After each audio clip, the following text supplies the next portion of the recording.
Hey everyone! Can't see that hand. Hey everyone! Hey, I'm Surreal Canine. this is Anoth here. We're the Zomgif Boys, and we're playing Chip's Challenge. And Chip is halfway off screen. Let's fix that. There we go. That'll do the trick. Alright, here's your keyboard.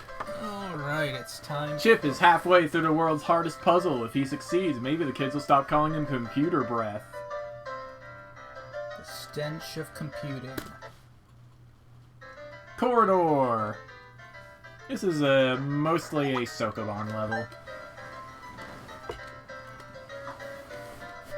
Okay. Let's see if we can't turn this down a little bit. That's probably a little bit better. And the bell goes feet. What's the matter, puppy? Are you all sad because mommy went out of the house? She and my dad are, going to a local restaurant together. Because I guess they just don't feel like cooking tonight.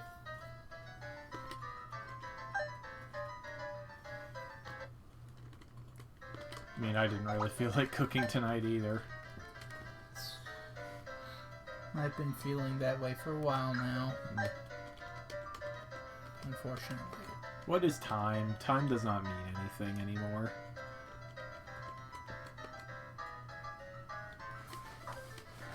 Okay, so if we... You won't, just gonna tell you right up front, you won't be able to get all of the blocks out of this area. You'll have to waste one by pushing it into a corner. Oh, okay.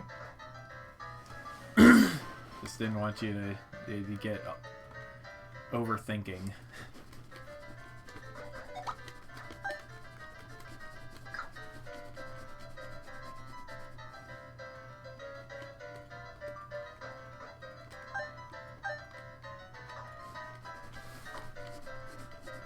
Wasn't there a different version where you could push the blocks on the chips? No, as far as I'm aware, chips have always been block acting walls. Now, a block can start on top of a chip. Yep. In, I think, every rule set. But you can't push a block onto a chip. Okay, so I can This puzzle push is symmetrical to the other one, so... Yep. I can push 3 blocks. 1 block I can push all the way in, but then I would need to be on that side to push it out.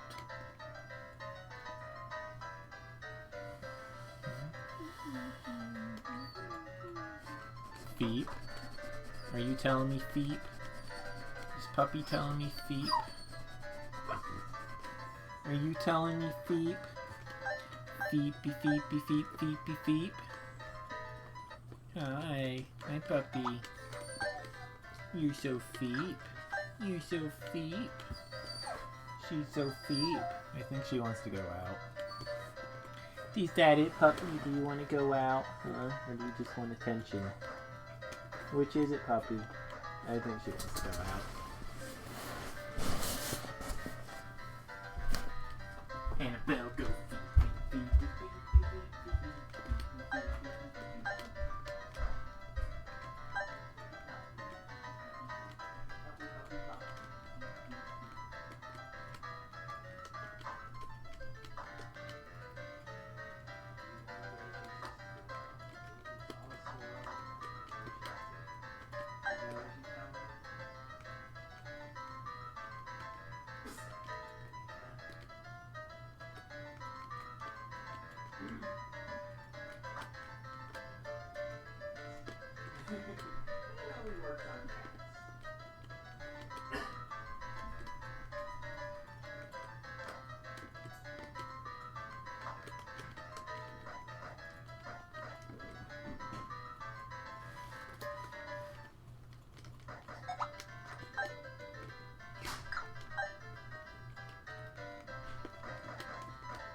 Oh no, it's a puppy! The progress has summoned a puppy. Hi, puppy. Hi, Annabelle. You want to get up? You want to get up on the bed? Get up on the bed? Up you go. Woohoo! Good girl. Okay.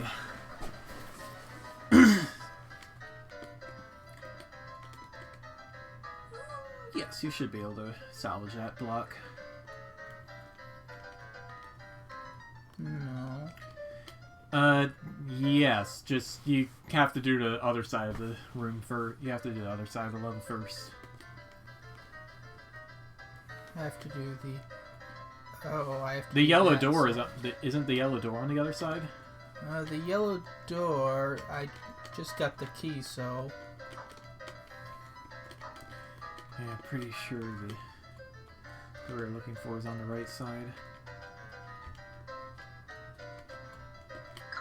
There you go, that's 2 more blocks you can use.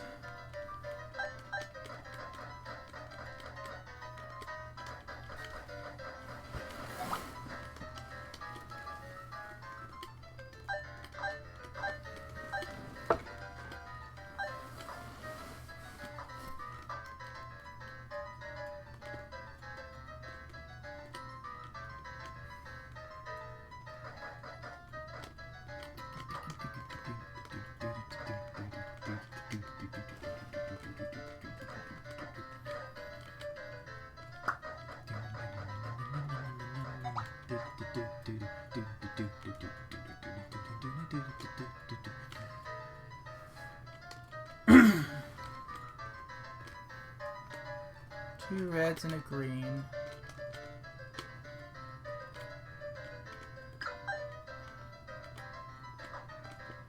Can I? Yeah. I can.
Has anyone asked how Chip can push these blocks?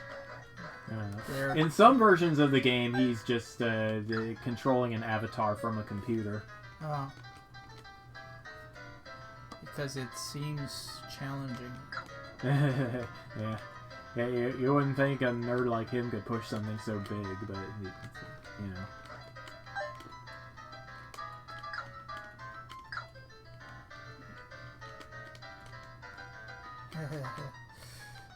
What are you looking for? At last, you did it! Bold times are 3:55, 3:51, and 3:53. You've got to take it with confidence, I guess. Reverse alley!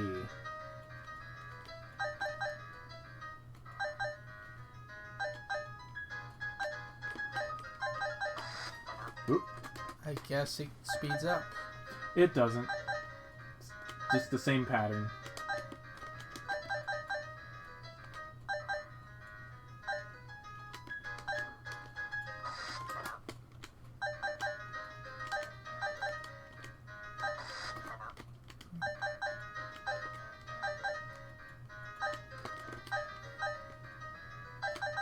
Three, two, one, one. 3, 2, 1, 1, etc. No time limit here, so, you know, it's just a matter of being careful.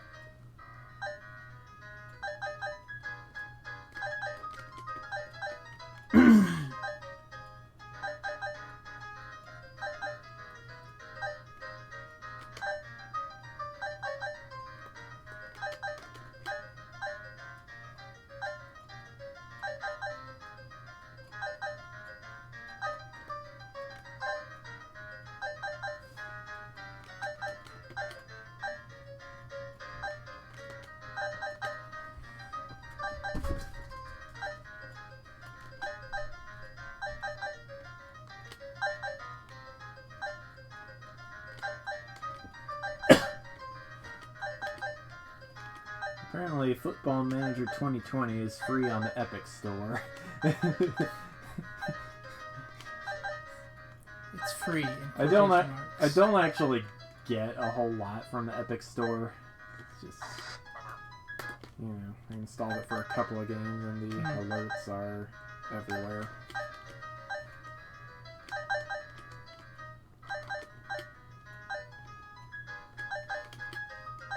I mean, you've basically seen the level, so we can skip it if you really want.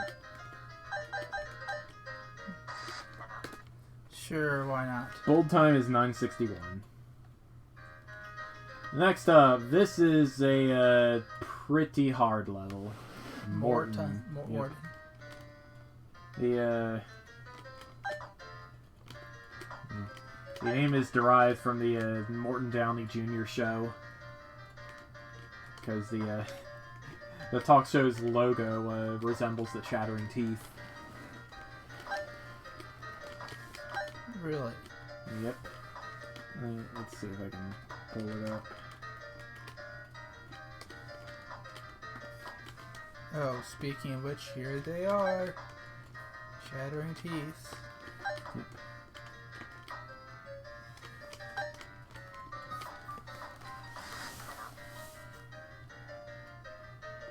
Yikes. Okay.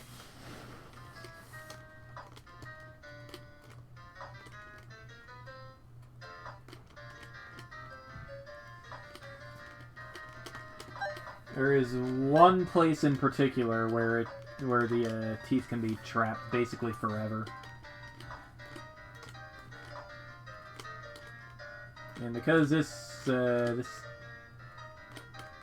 actually, I guess there's a couple of places where you can trap it. Don't know which one of these would be the easiest spot, but, you know. The real pros just kind of trick the teeth and slit past it instead of trying to trap it somewhere. They've got steel. Yep.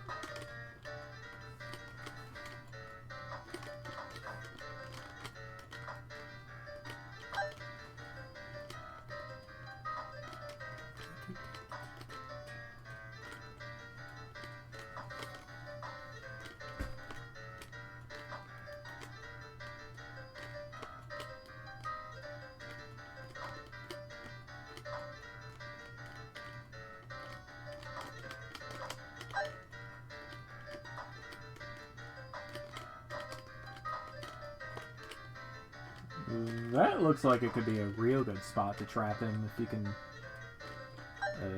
actually, maybe not.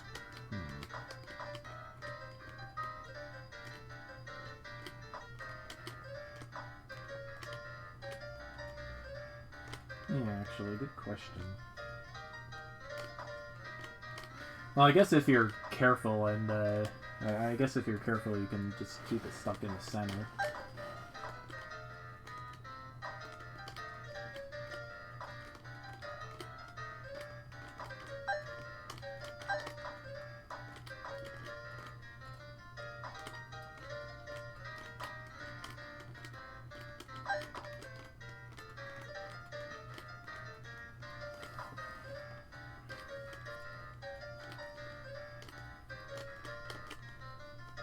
Invisible walls. The casual difficulty of this stage is rated at 4 stars, but the bold execution is rated at 1 star. Apparently it's really consistent.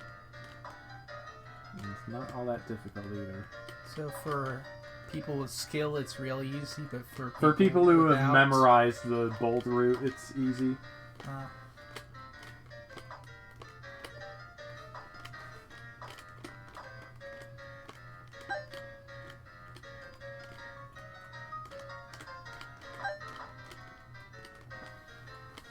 10 chips.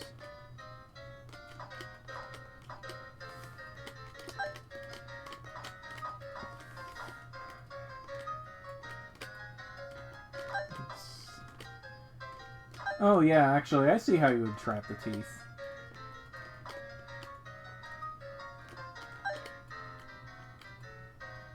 It's that's a appearing wall. Hmm? It's called against an appearing wall. Oh, so if you let it... Oh, it's against a wall? Yeah. It is? Okay. Yeah. So all I have to do is run up and touch the wall? Except then You I don't won't be even able have to get touch the chips. wall. It can't reach you. See? Oh. I guess I wasn't sure whether monsters respected the invisible walls or not. They do. Whether the walls don't exist until you touch them, or They whether they always exist. They are just invisible until you bump them.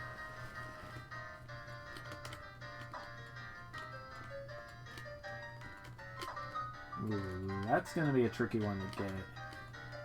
But yeah, let's see. What you want to do is go up and go up from here and to the right.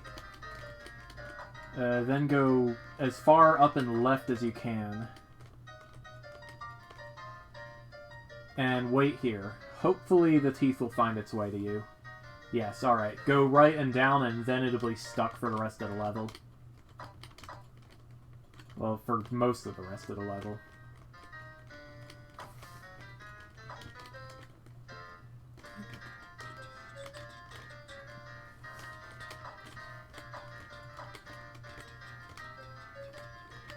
You've solved a video game. solved a p-space problem. Yes. Indeed we have.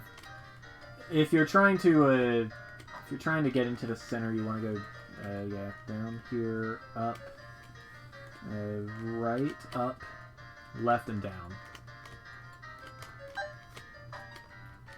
And hey, those are the last 5 chips. That means you can head back around to the exit.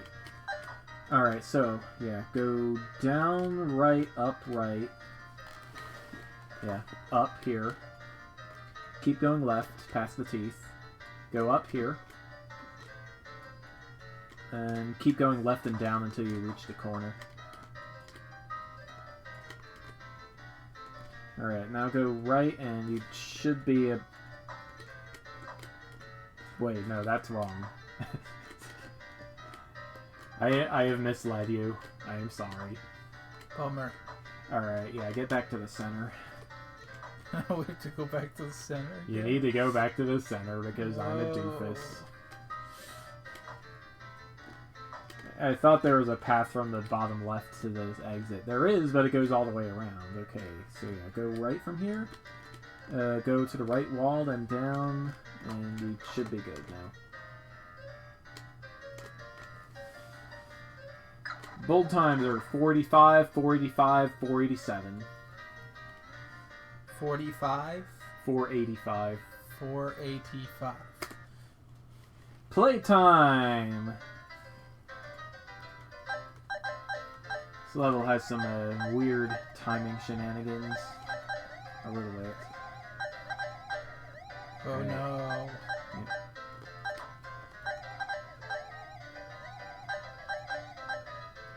You're gone full circle. This level isn't all that hard, at least. At least it doesn't look all that hard.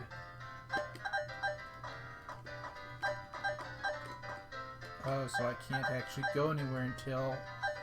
Yeah, you have to wait for the ball to release you.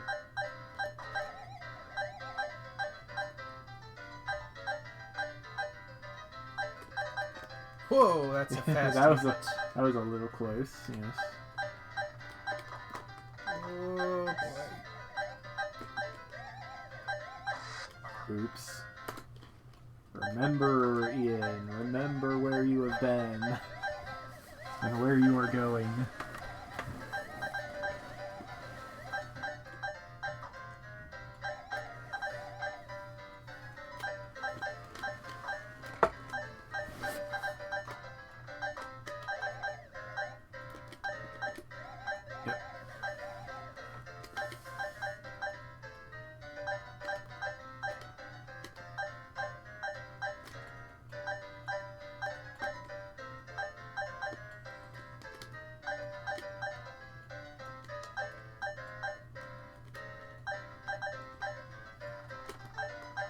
Oh, that's... Nice.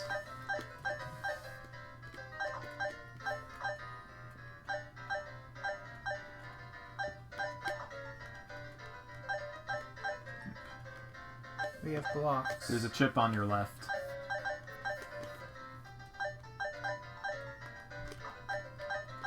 Watch out for the ball. It's probably better to sneak in where the gravel is. Oop, you panicked.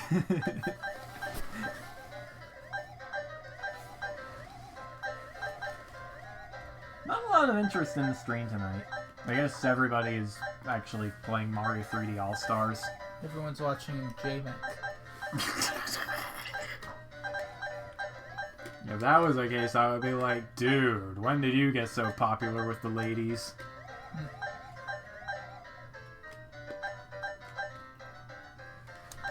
They just feel the need for speed. They want. I guess it's the allure of the Sanic. And we have an anonymous viewer. Hello, whoever you are. Thank you for watching us play our video game.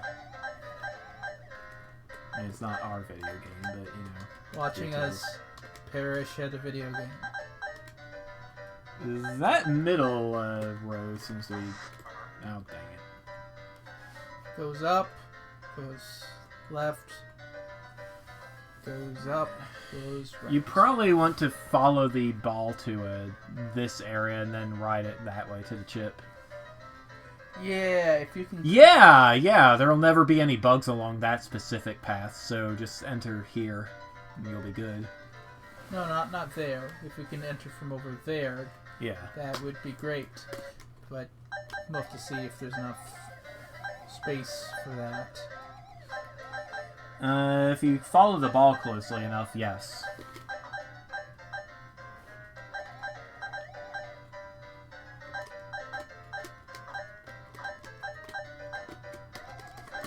Wrong way. Bummer. Is that going to be a new thing when we die in other games? Just bummer. It's perfect. It really is. It's so 80s. Bummer. Alternatively, it's so surfer dude, but you know, I don't think Chip is much of a surfer dude. Bummer. If you had gone up there, you would have gone straight to the chip. Yeah. That's what I was trying to tell you last time. Yeah, I was confused by the arrows. Even when they're not moving, they're confusing, huh? Yeah.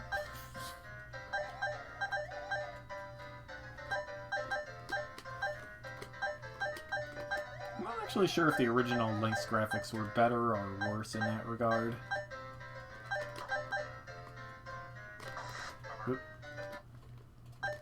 Timing was not there.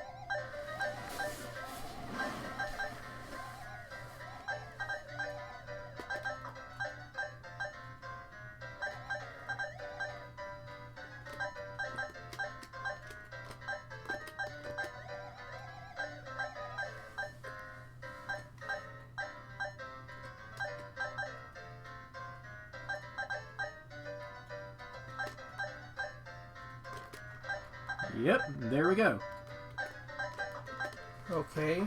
Alright, so yeah, enter the tank and ball section from the gravel. I think that's the best way to do it. Alternate... Okay, yeah, we made it. Assuming the tanks don't engage in dumb. Tanks are all about engaging. Yep. Whether in dumb or not, I can't say. Yeah. Okay, so block section. Yes, you do need to make a bridge to a chip. Push the bottom block against the right wall when the tank is on the other side. I have no idea what it... What is it doing? Why isn't it... Oh, you know what? There is a bug trying to step on the blue button like every 8 moves, but there's a toggle wall in its way controlled by the bugs down below. That's why the cycle is so weird. No, I literally had to move up in order to get it to even just go far enough. Coincidence. Okay, coincidence. Yeah, it is actually operating on its cycle. It's just a weird yeah, see? It's trying to... Yeah. You see, the bug is making it do weird things. Oh, I see.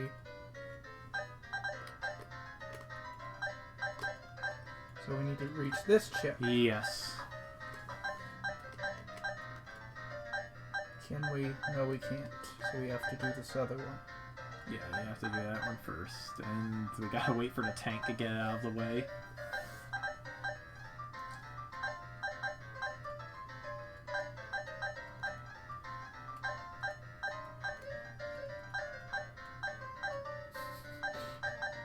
There we go. Can you push that on gravel? Yes, you can push it onto gravel. Okay. And for the other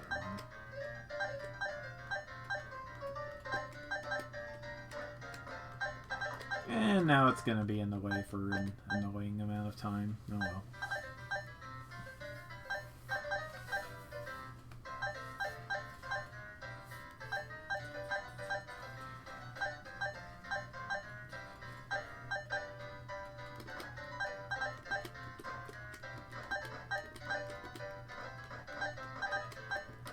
Yep, just watch the gliders. That was a good jump. Alright, well, we basically won the level at this point. I'll take over. Okay, give it a shot. Let's see. Can you get... I don't think I'm going to get the bold time, though. Whoops. If you were playing on Microsoft, though, you could boost. Yes, I could boost. Get the super efficient times. How many stars have we? We have 3 casual stars and 2 pro stars. What? The bold execution difficulty is 2 stars, and the casual difficulty is 3 stars. Oh, you can actually see the... okay, yeah.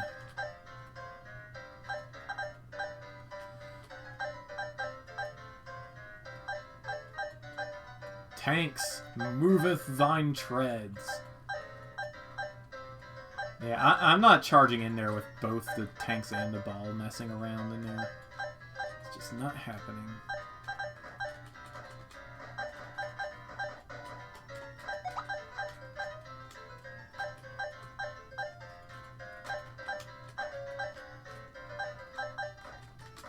No! Nope, that wasn't fast enough. He was bold, but he did not get the bold time. And you know what they say, fortune favors the bold. Or something like that. I don't know. I've heard a couple different variations on that phrase. Bold or foolish? That is the question. Fortune favors the italics. There. I fixed it. Fortune favors the italics.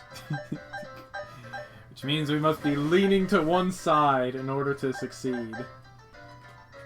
You must always go in one direction in order to get somewhere. Yes. As much as these people talk about the journey, there must always be a direction. Mm-hmm. Can I make it? Yeah, I think I made it. Okay, gliders, remember? Yep.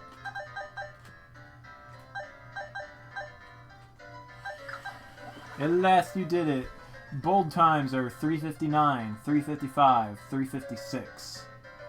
Don't know what the difference is between Lynx and Steam on that, but, you know. Speaking of Steam! Blow off some steam, more like it. Yep. Here you go. It's just a straight up maze.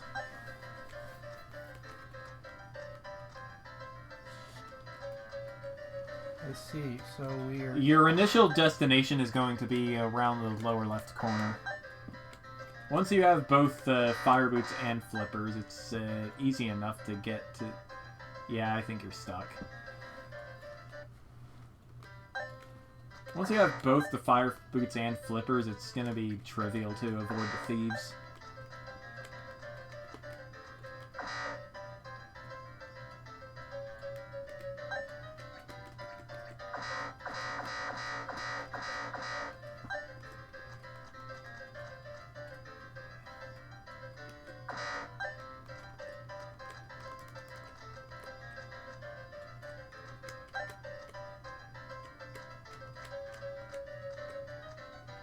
I think you need to go... Alright. This works, I guess. Does it? Yeah. Yes, it does work. The trick to solving a maze is to do it in the most difficult way possible. Yes. Because that's what these people like to design it as. Yeah, there is a fire boots you can reach from the water. There's not a flippers you can reach from the fire, however.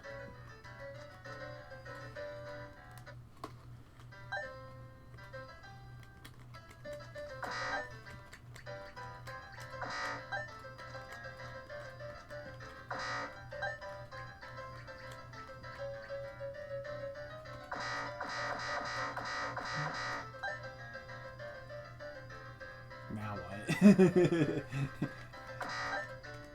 Sadness. Um...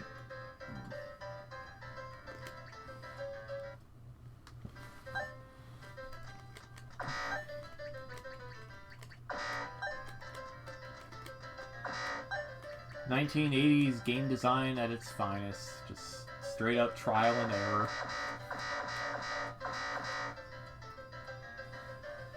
And granted, this was late 80s, not anywhere near the tier of, for example, Tower of Jiraga.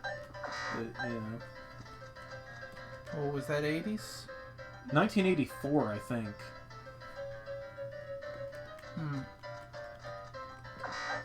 It's a arcade action-adventure game by Namco. So that's what the origin of that anime was from. Yes. I'm surprised you actually know about the anime. I did not until I played Namco X Capcom. I watched an episode. It was kind of meh. Yeah. I mean, isn't that how most video game animes are? Pokemon might be an exception to that. Maybe. Maybe.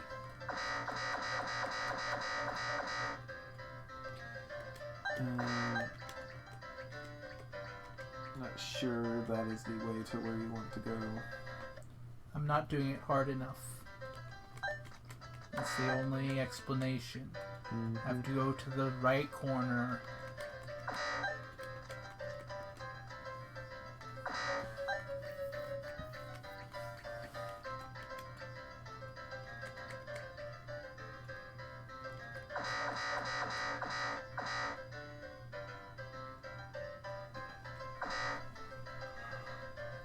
I don't think this is actually the same path you took the first time.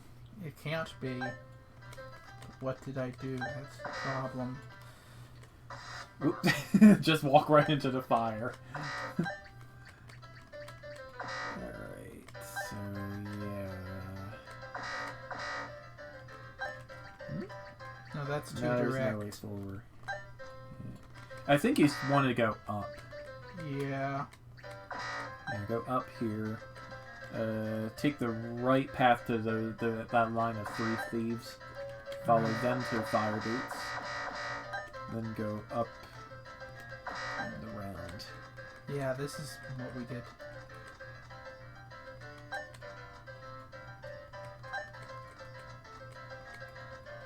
Go down to the flippers.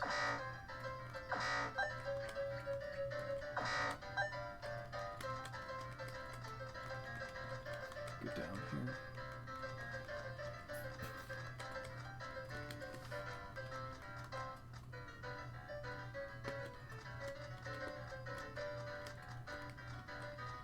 So we can pick up the flippers there.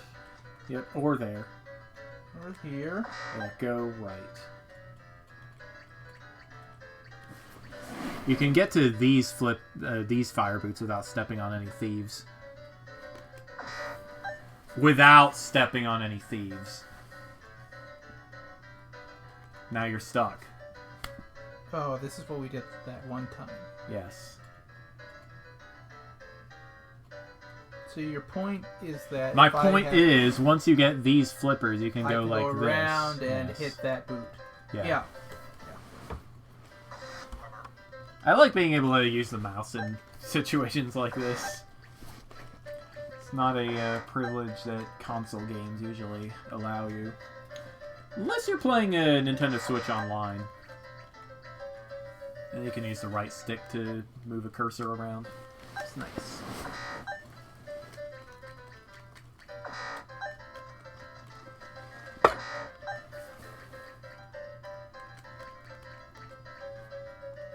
Nope, this isn't the right path.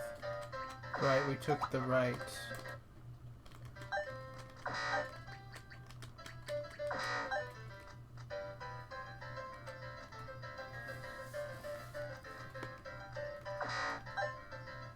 Go right here. Yeah.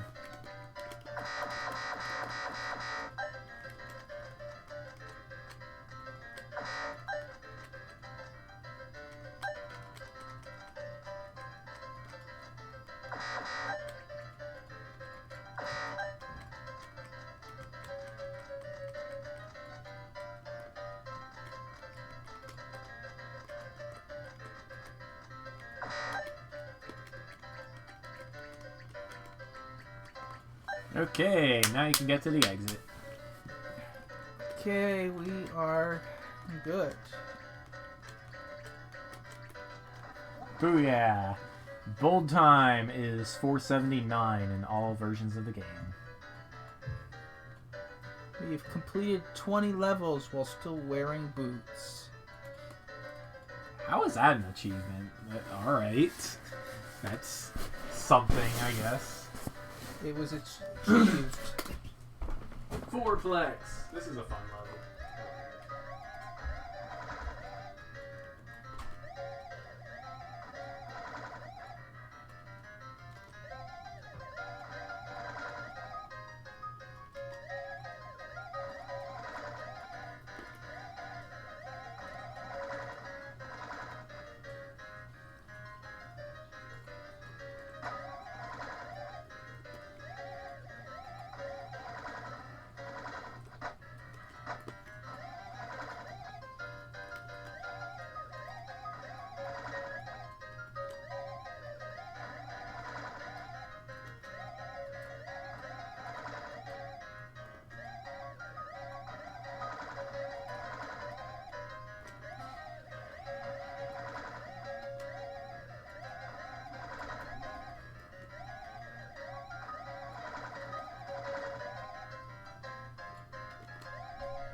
Going to get a snack, but no, I am not hungry enough for snacks yet. Annabelle! Hey, puppy! Hey, puppy, I gotta move some of my laundry here, otherwise you're gonna sleep. No? No, you don't want to be picked up?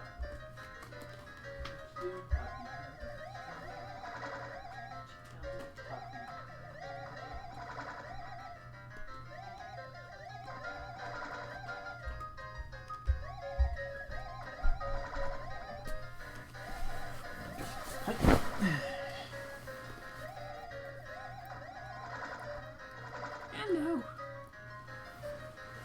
I love you too, Annabelle.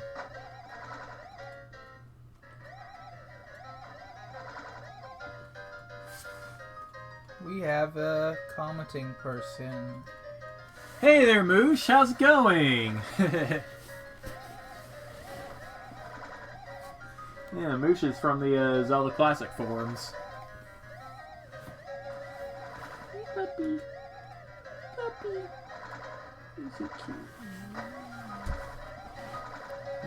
What you give me that look for, Annabelle? I see her. She give me that look. Telling me, Brian, I want to go outside, right? Even though it's super dark and she just went out. You just went out, puppy. You don't need to go out again.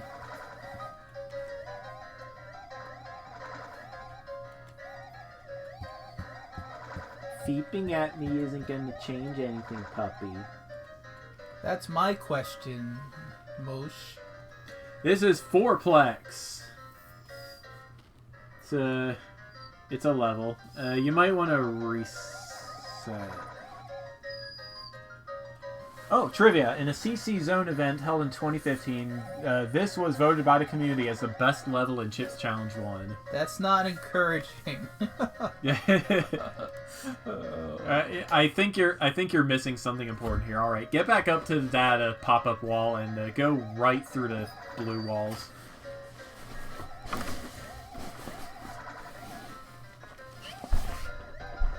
Roar! It's a puppy. Wahahaha! I have a puppy. I have a puppy, and she's going feed.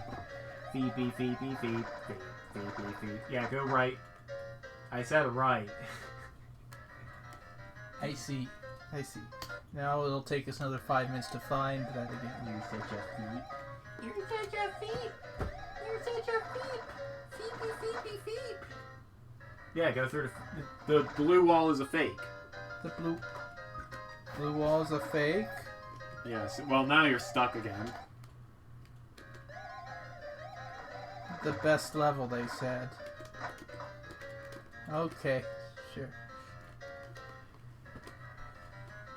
Alright. It's a puppy, puppy, pup, pup. Puppy, puppy, puppy, puppy, puppy, pup, puppy, puppy, puppy, puppy, pup, pup. It's a puppy. We got the puppy, puppy. Hey there, Annabelle. You're so cute. Yes, you are. We're gonna be giving her back to Teresa pretty soon, I think. Like another week and a half with us, right, puppy? Right? Is that how we're doing this, puppy?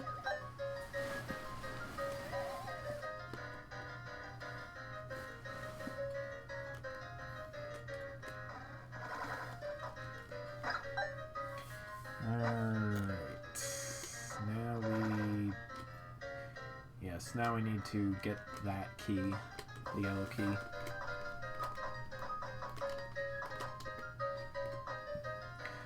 We want to enter the bottom left teleporter facing right. Is that possible? Yes, that's possible.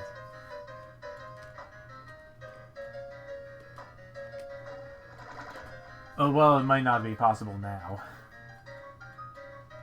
Because pop-up walls.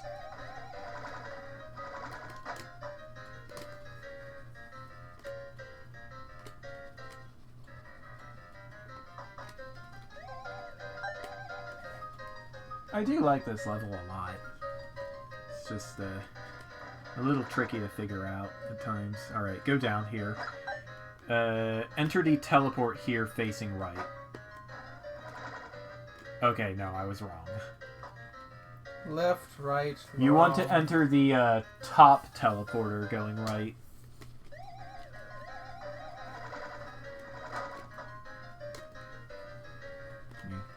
I was forgetting the order in which Chips Challenge teleporters do their reading. It's reverse reading order, not forward. So yeah, go right here. Actually, wait, no, you need the blue key. Yeah, get the blue key. Alright, now, yeah, go into the teleporter, and then go back. Then go in again. There you go. Now you can exit. Go in and out of the teleporters until you're up in the top left again. There you go.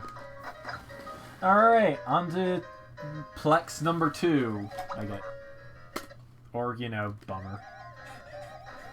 Bummer.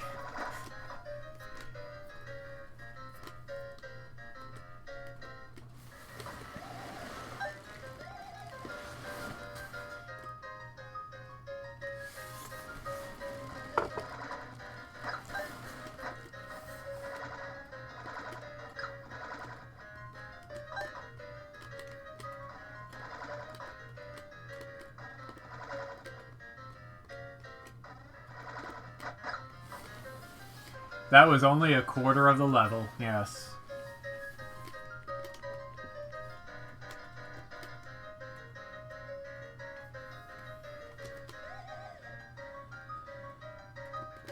Good idea, just scout out the level before we commit to anything. So your objective is to get those blocks onto the bombs. There's 4 blocks, 4 bombs. I see. So that means we need to push them from this direction, going downward. Yes. And this is just to make it more challenging to get back. Yep. And this makes us clone more balls. Yes.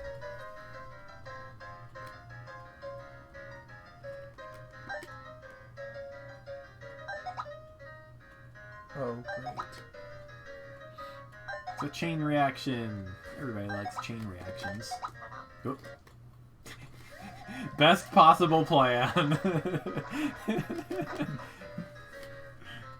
I need to turn the camera so it's looking more at me. The way I like to sit, you can't see my beautiful face. You can see Annabelle though, sort of. Hello, puppy. I can't reach the puppy. Good old puppy cam.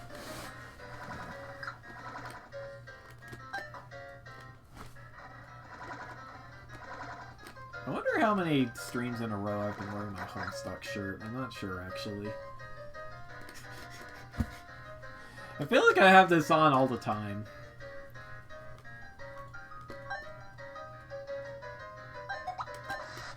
Nope. And this was the favorite level. I like the level a lot.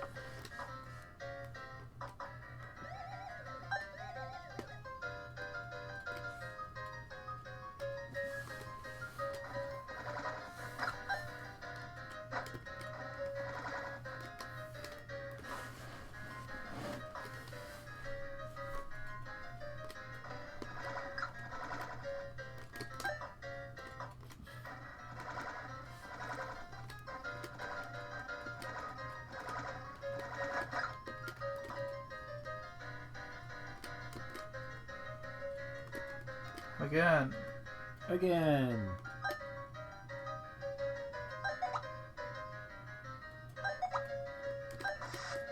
You should go back up and to the left to then just let it run into the water. Yeah, that's a good strategy.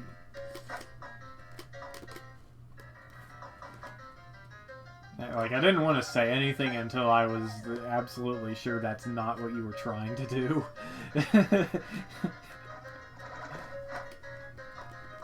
Don't have the key. I think it was a good call only planning to do 10 levels this stream. We're gonna fill out the rest playing HyperRogue. I like HyperRogue. Yeah, HyperRogue. HyperRogue? Yes. It's a bathrobe that you're not afraid to get dirty. You don't have the yellow key. Because, yeah, I like HyperRogue a lot, and I'm hoping he will, too. We shall see. It's not an action game by any means, unless you're playing the shoot-'em-up mode. Or racing mode, I guess. That was not... Whoop, and now you're stuck. I seem to have forgotten step 2 of this. Okay, Step 1, I Step get 1, the red get the key. red key. Step 2, Step 2, go into the teleport and then go left and down. Right, and the problem is that I keep going more than one time, so therefore I... Alright, end step up 3, the wrong in, place. in. And You don't have the key. So I have step 1 and 2 right. It's step 3 that I have wrong. We must commit the solution to memory.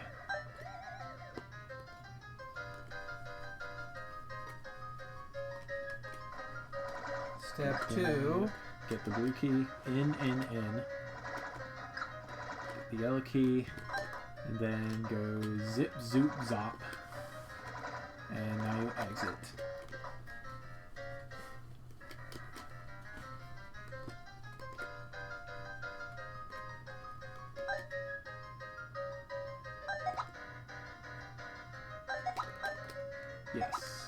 do the same for the other one. Oops! That might have been a bad move. Guess we'll have to see. Now what? How do you even get that first one? You get the first one by taking the bottom path and going down. Oh, there's 5 blocks, not 4. Wait, there's 5 blocks? There's 5 blocks and 4 bombs.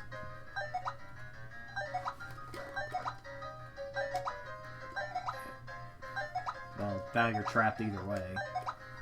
Okay. Step 1. Get the red key.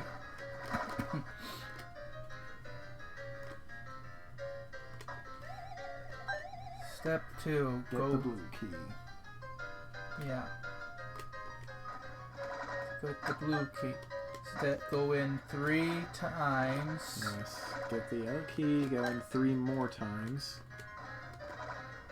And exit.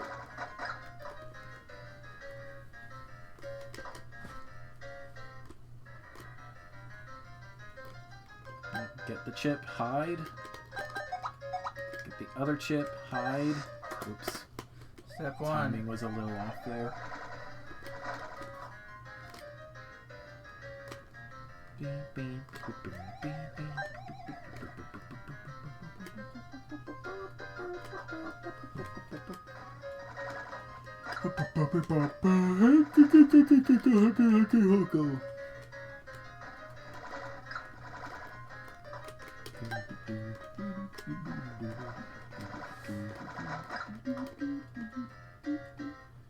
Wait, what? Really? What?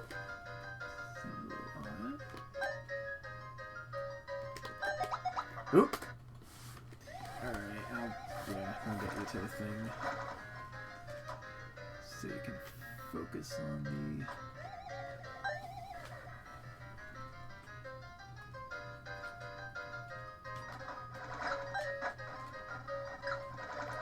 There aren't even 40 blobs going back and forth, and I know. we're falling in the water. There isn't even water in that stage. There's a sea of blobs in that stage. Yes, but there is not a sea of water. So you're supposed to do this. Right. Then you can push the block over to the bomb. Right. And the rest of the rest of this section involves timing with pink balls. Or purple balls, I guess they are, but you know, details.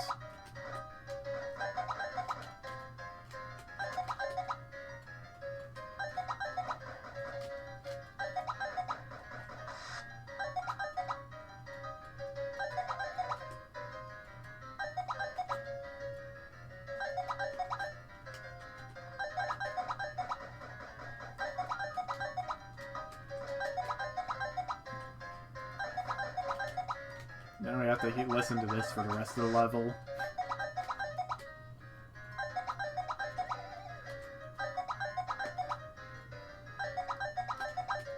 What port was it that only had popping?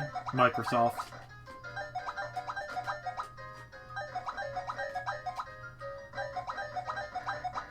Okay, new section. Wow. Yeah. F5 is pause, right? Yeah. Yeah. Alright, so watch out for bear traps. What you're supposed to do here is clone gliders to detonate the bombs. Okay, how many bombs are there? 5. Are they lined up? No. No. Okay, so... Basically a big binary tree. Okay, so there's a cloner gallery right there. Yep. And we have the green button for the... Yes, the decision points are basically whether you want to have a toggle wall in front of each glider or not. Okay, so if it hits a wall, does it go If right it's or a left? wall, if it hits a wall, it turns left. Turns left. And if it hits a bear trap, it gets stuck. Yes. Until you press the blue button. Or purple, the brown button. Yeah. 2 incorrect colors there, 1 correct. And we can only Yeah, okay. Yeah. So this... The bear traps are basically just there to give you time to set up the walls.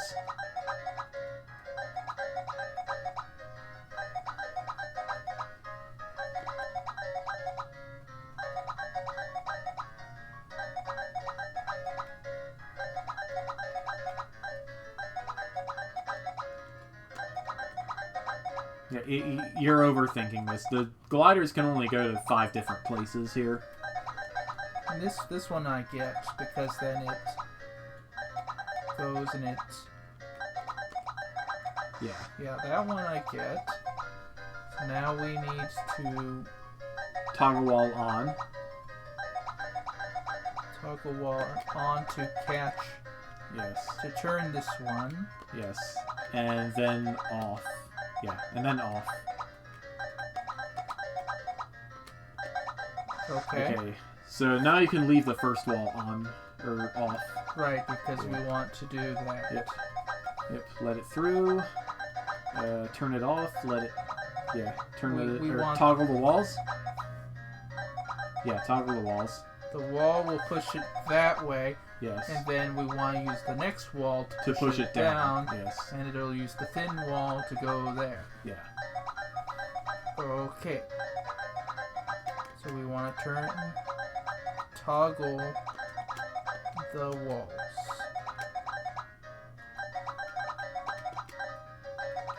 Alright. Next. So we go back here. We want to have the wall off. Yep, have this wall off. We want it to continue. Yes, we want it to continue. We want this one to turn.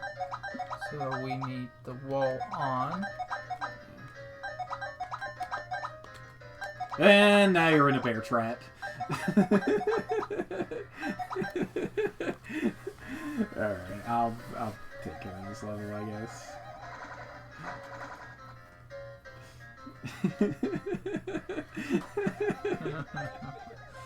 Oh, yikes.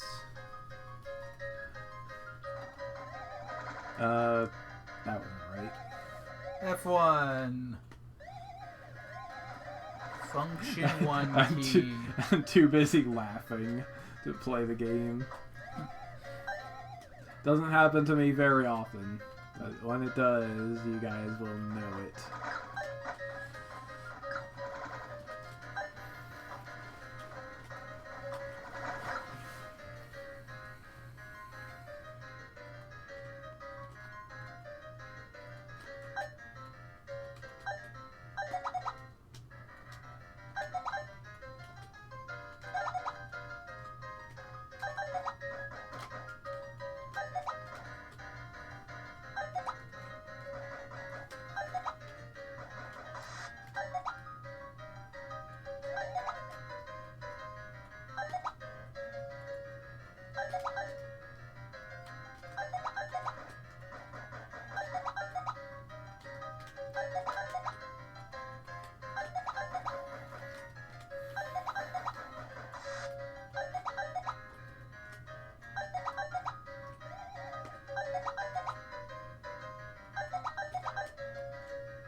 Alright, here we are back in the Cloner's Maze.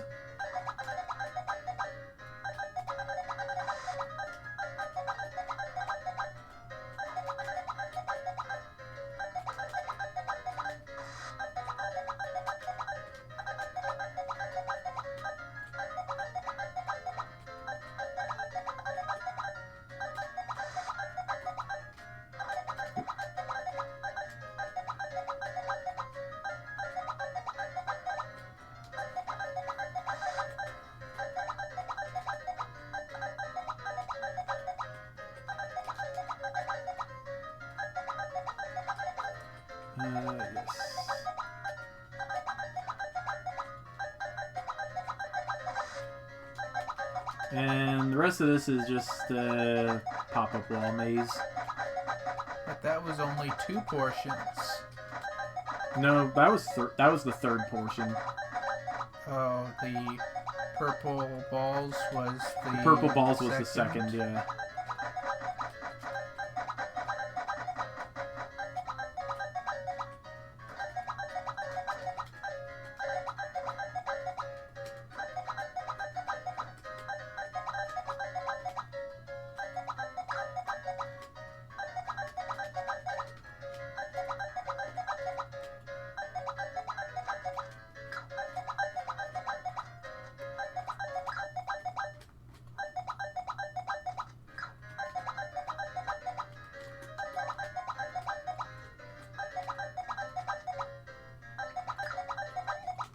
Why is there a bomb there? To psych you out. You specifically. It probably would do that, too. It probably would. Bold times are 4:16, 4:07, 4:07.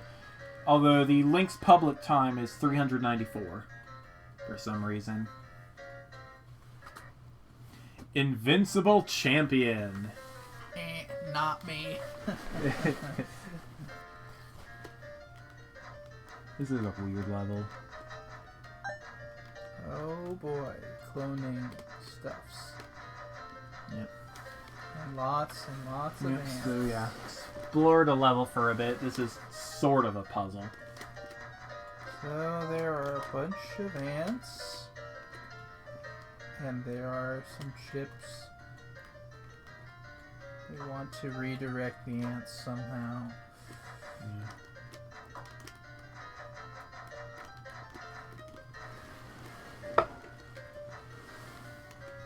So one wonders how one might do it. And I think it probably involves ant versus gliders.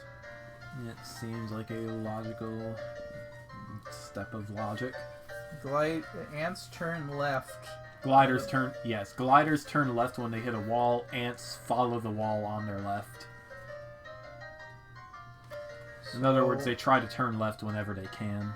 When a glider is in a square in front of an ant will go around the glider. Yes. And the glider will go around Who the knows ants. where the glider will go? It doesn't really matter as long as we disrupt the ants. Okay, well, it's... Whoop! Surprise! There's a glider here already. We probably only need the one. It's not like anything can kill a glider except bombs.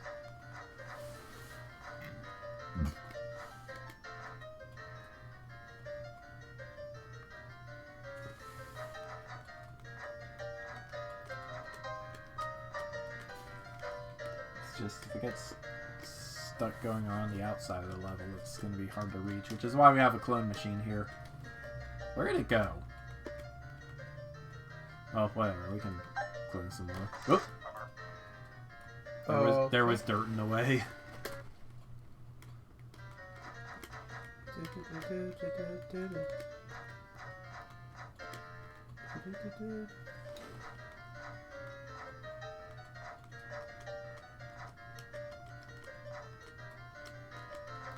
That looks about right.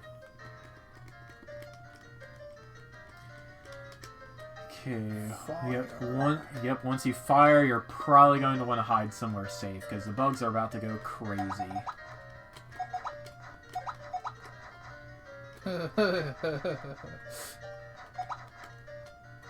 Pretty sure it's still following you. There we go.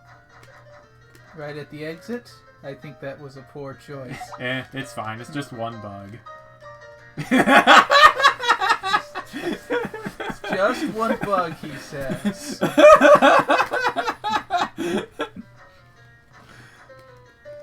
Level 97 is just like this one, only the bugs are walking in a different pattern. It's the same general idea, though, just disrupting the bugs to cause some chaos and hoping a couple of them die in the process. Fire. Yep. Alright, better get somewhere safe. Wait, did the bugs just deflect them? I think they might have. Oh, no, they're going crazy. Alright, you better get somewhere.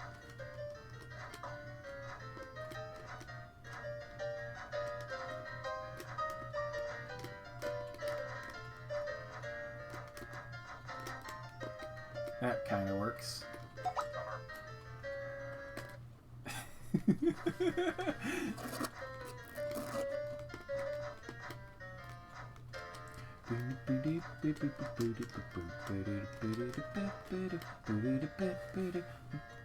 Yeah, that's fine.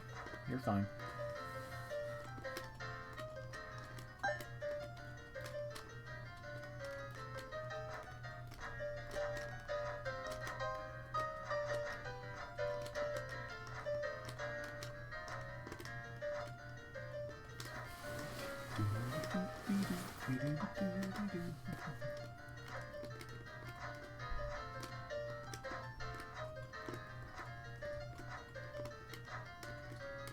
Question is, what are the bugs doing now? I didn't hear any of them die. They don't seem to be coming after you either.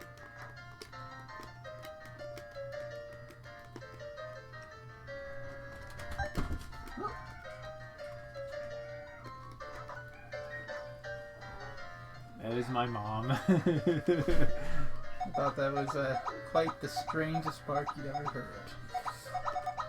Okay, they're dying. Alright, and once things settle down a little bit, it's time to get in there and grab the chips. Sounds like things have calmed down a little bit. Grab the chips. Yep. It's quiet. Too quiet. And the glider just cloned another glider. Seems like the bugs are all gone, yeah. Well, for the most part. Should be a simple matter to, Well, I mean, you've made a new obstacle for yourself, but this one is easier. At least it seems like... This on What the heck is happening here? You're gonna have to go in from the other way, I think. Whichever other ways there are. You might have to dig a path out through the dirt. Nope, the glider's going after you now. That kind of works. Now it's a figure 8 loop, I think. Yeah, can't get through that way. Right, I can't get through that way. Gonna have to go around the left side. And where the dirt is, I mean.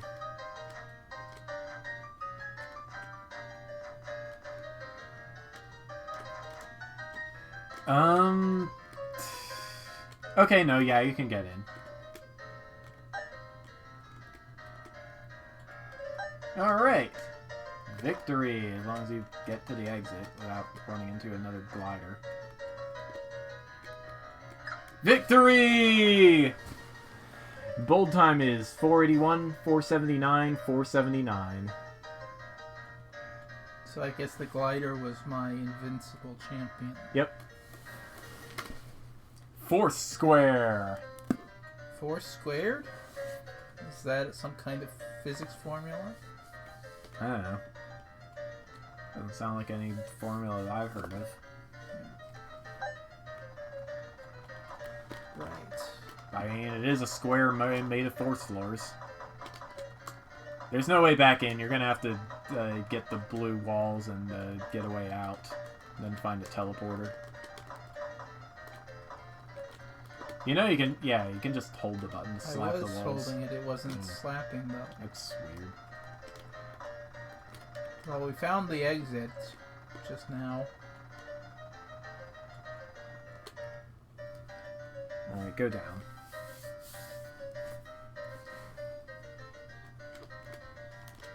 And where is your way back in? Eventually.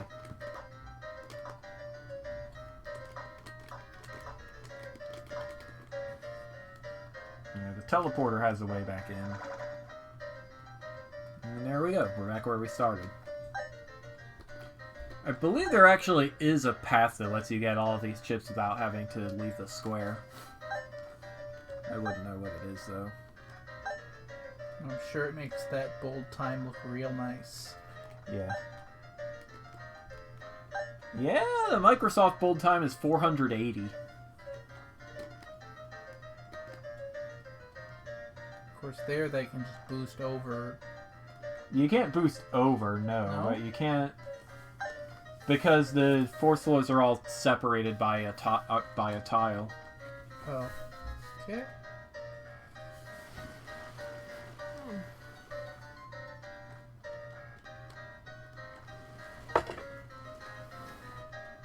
Looks like we have to go out. Yep, looks that way. It's fine, you got plenty of time to get the rest of them. There aren't any big gotcha traps here, so just, you know. So he says. That might have been a bad way to enter, though.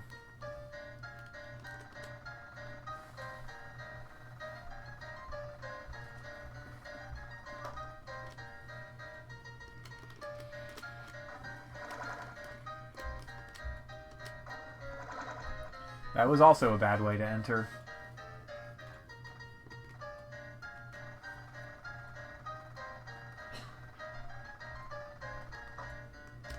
Yeah, enter the second teleport south. Yeah, like that. Okay, now go right, up, right.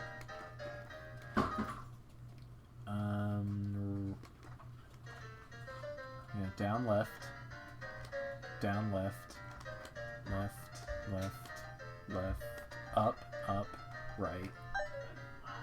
And now you're gonna have to exit. Right, and so to get to that one, we need to... You need to follow the directions this time.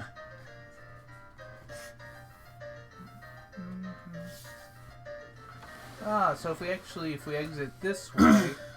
If you exit left, you are stuck in the upper left corner. If we exit this way... If you exit down, you can go right and then up.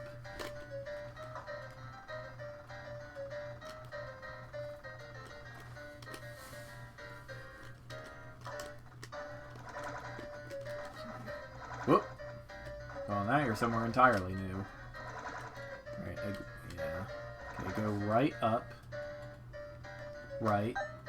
Up, yeah. Up, left, right. No, left. Left, up, up. Left, and now we can get to the chip socket. Teleporters will take you to the chip socket as long as you make sure you enter the second one up. Alright, enter again.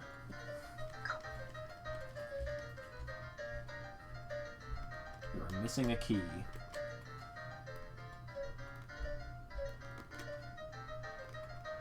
There it is. Just get in there again.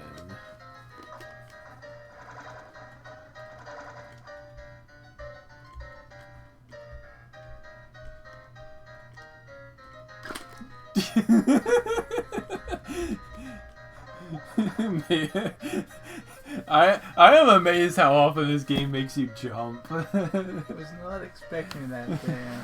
Alright, yeah. Bold times are 480, 469, 469. Next up, a relatively simple level. Drawn and quartered.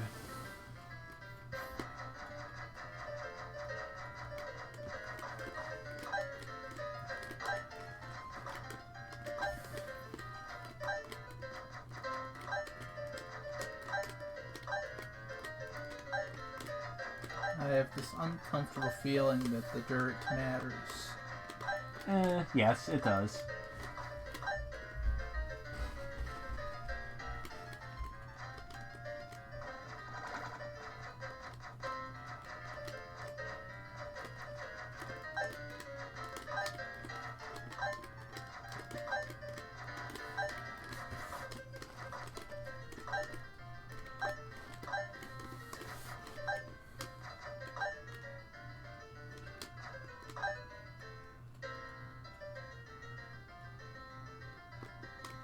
And just remember, you can't get rid of these guys. You're just sending them to other parts of the level.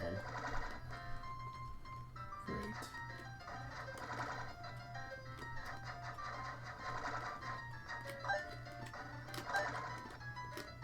Conservation of mass at its finest. Yep.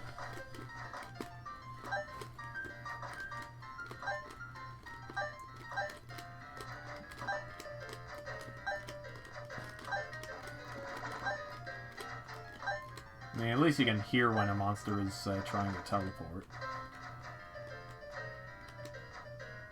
Nope!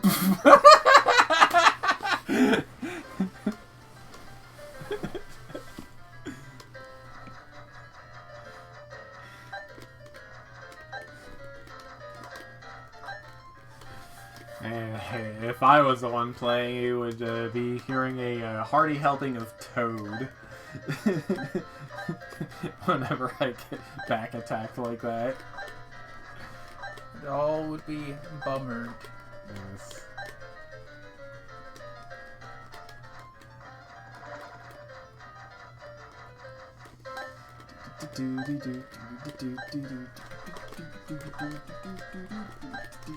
Yeah, I mean, it is possible to not let the fireballs out of this section. Just gotta be careful which dirt you clear. They turn left. They turn right. They turn right. Yes. So therefore,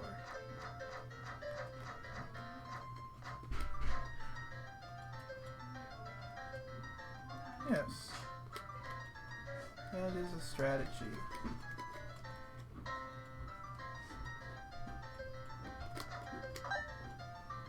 Alright, we've widened the loop a little bit. We're still going to be circling around, but, yeah.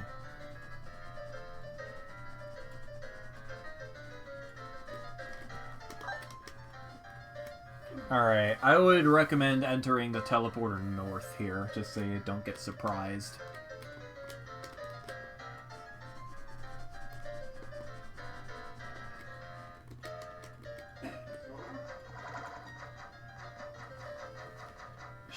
Should be able to keep these ones from getting out too.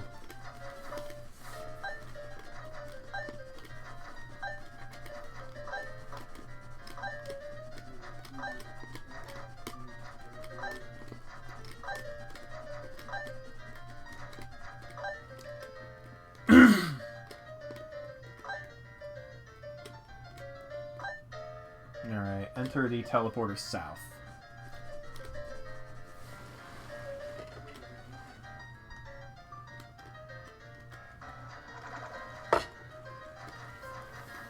You are going to have to let these guys bounce around in the chamber a bit, but as long as you exit from like a middle section of the dirt, they're not too likely to get into the teleporter area.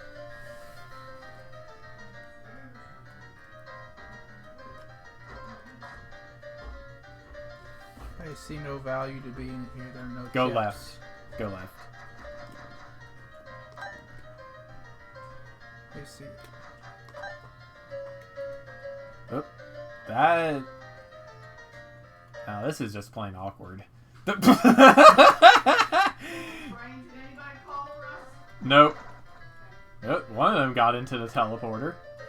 Here, I'll take care of things here.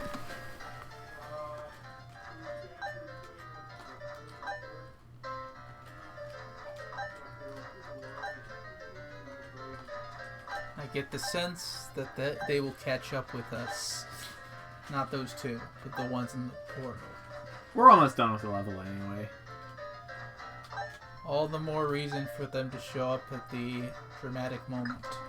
Go Bitbuster!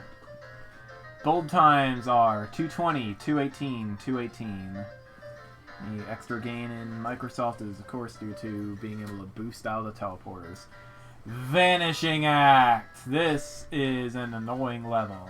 It's also the reason I named this episode what it was. What did you... Breadcrumbs. Oh, okay. Alright, so go in a... I would say go east from the start. Yeah, get that chip.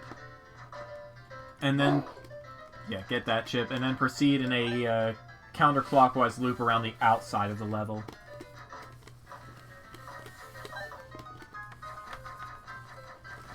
Oh, is this... Everything that isn't dirt is an appearing wall. Or an invisible wall, actually. Alright, yep, go up, left, down. Alright, go down here. Yeah, down here. Get back to the dirt, go left. Go all the way up. Go left. Go left. Go left. Down. Get these 2 chips. These 3 chips, excuse me. Where are you going? There were chips to the left. Well, I have to go down to go left.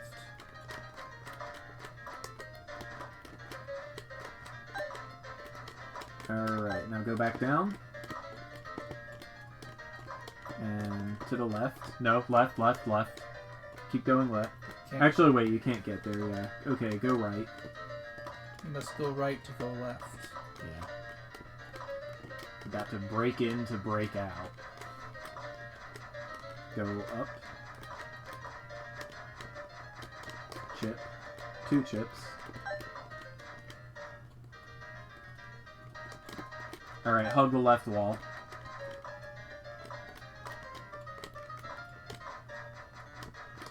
Get that chip.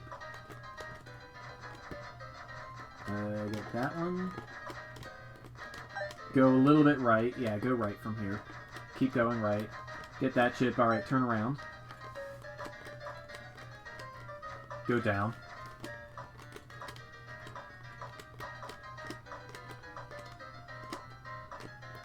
Go down to the dirt.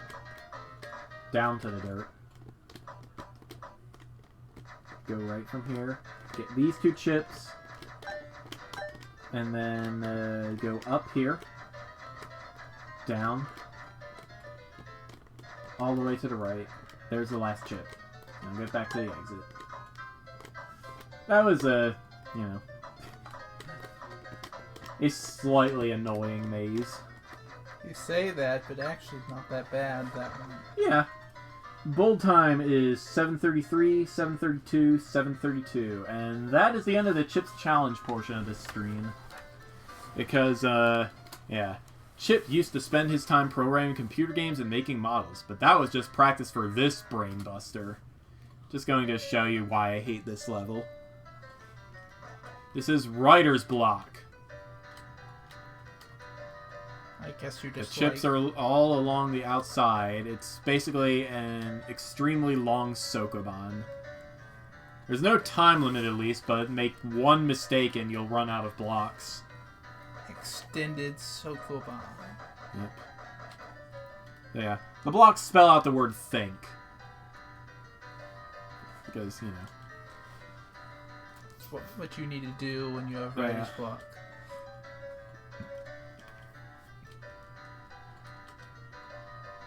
So, yeah. That is why I do not like this level. I was never able to solve it as a kid. I could probably do it now, you know, now that I've had, like,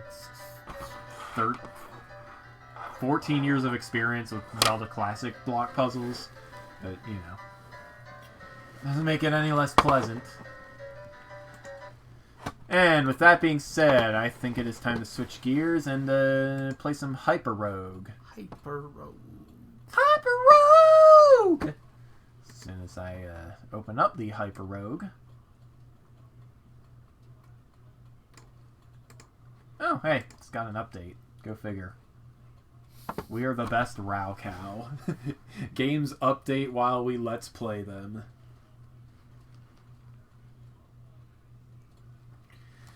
At least they're small. Alright, yep. You can do this with the keyboard or with the mouse.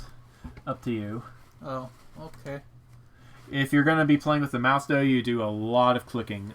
Keyboard is Drod controls. And I do not space. He does not space? Do this thing selected. 11.3Z. This version is. Okay. Well, that's an interesting versioning scheme. Yeah. And it's not... There we go. Now it's going.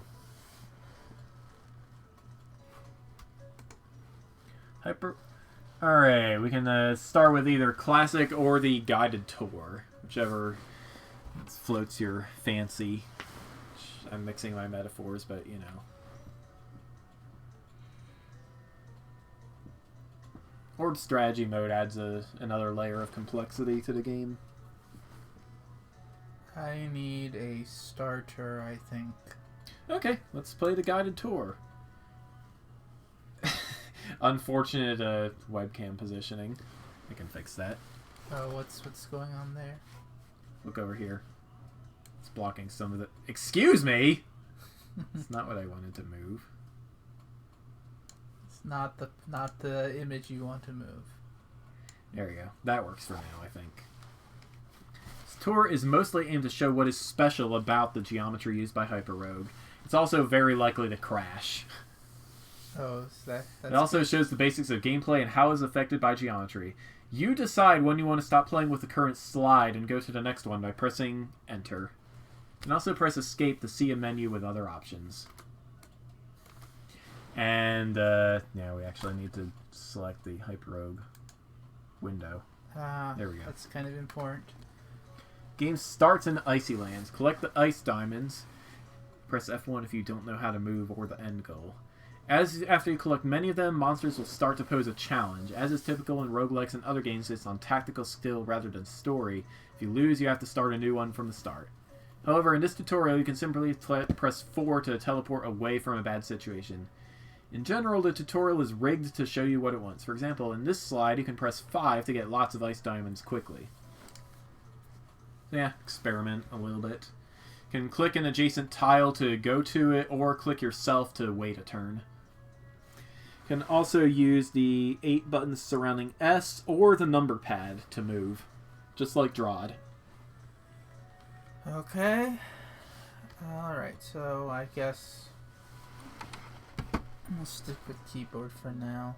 So if I go, you cannot move through an ice wall. Okay. Yep. The color-changing tiles represent your body heat. If you mouse over anything, you can see a brief description of it. You can get a better description by right-clicking. So this is my temperature. Yep, 3 degrees Celsius. Is that a lot? I don't know. Obviously, anything over 0 will melt. Yeah. Feel that the icy land becomes more dangerous with each ice diamond you collect. The more treasures you collect, the more monsters will spawn. The more monsters you kill, the more treasures appear. Still, even greater treasures lie ahead. The Yeti would kill you there. Yep. Yeah. Move down right to... Yeah, so... Like I said, basic roguelike controls just bump into a monster to attack it. Okay. Same logic as Dride applies. You kill anything in one hit, anything can kill you in one hit. But the game will not let you make a move that would get you killed unless you are checkmated. In a place where you can't escape and you can't... If you get checkmated, it's just game over. But again, since this is the guided tour mode, you can just press the 4. You can just press 4 on the number bar in order to escape. Press 5 to stall. And when you are ready to move on to the next slide, you can just press enter. How many of these things am I supposed to pick up? As many as you want. Okay, so this is just to show... This is just to show the basic gameplay loop. Alright. Good to know that your fighting skills serve you well in this strange world. Okay, so if I press... If you press 5... If you press 5, it'll spawn a bunch of ice diamonds around you. Right.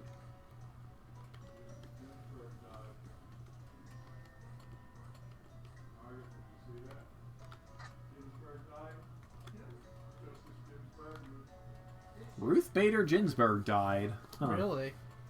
Apparently so. This next presidential election is going to be very interesting in that case. Well, when is it not? Eh. I mean, you could argue that George Washington's election was not very interesting. I guess.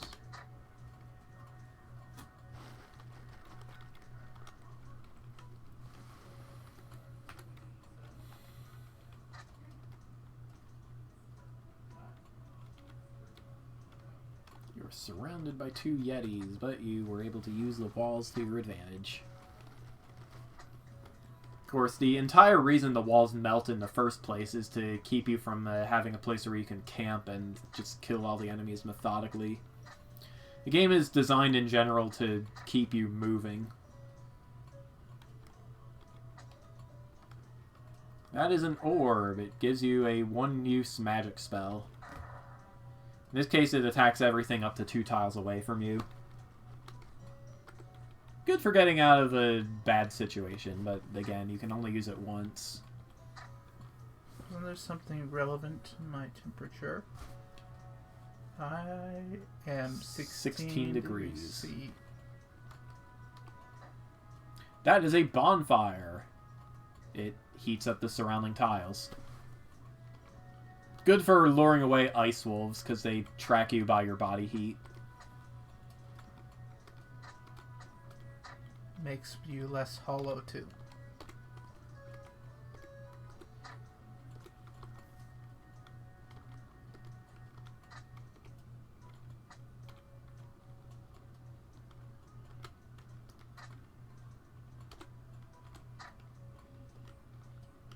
I think it is time to move you on to the next slide. How do I do that? Enter. Right, it said enter. Alright. Okay, enter. New players think that the action of HyperRogue takes place on a sphere. This is not true. In fact, just the opposite is true.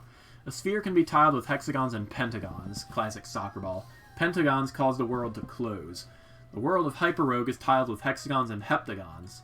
Heptagons give extra space. The point being that when there are more sides, less sides, then there are... The hexagon and pentagon tiling is positively curved. It's the surface of a sphere. Hexagon and heptagon tiling is negatively curved. It's shaped like a saddle, in other words. It doesn't really make sense to me, but that's okay.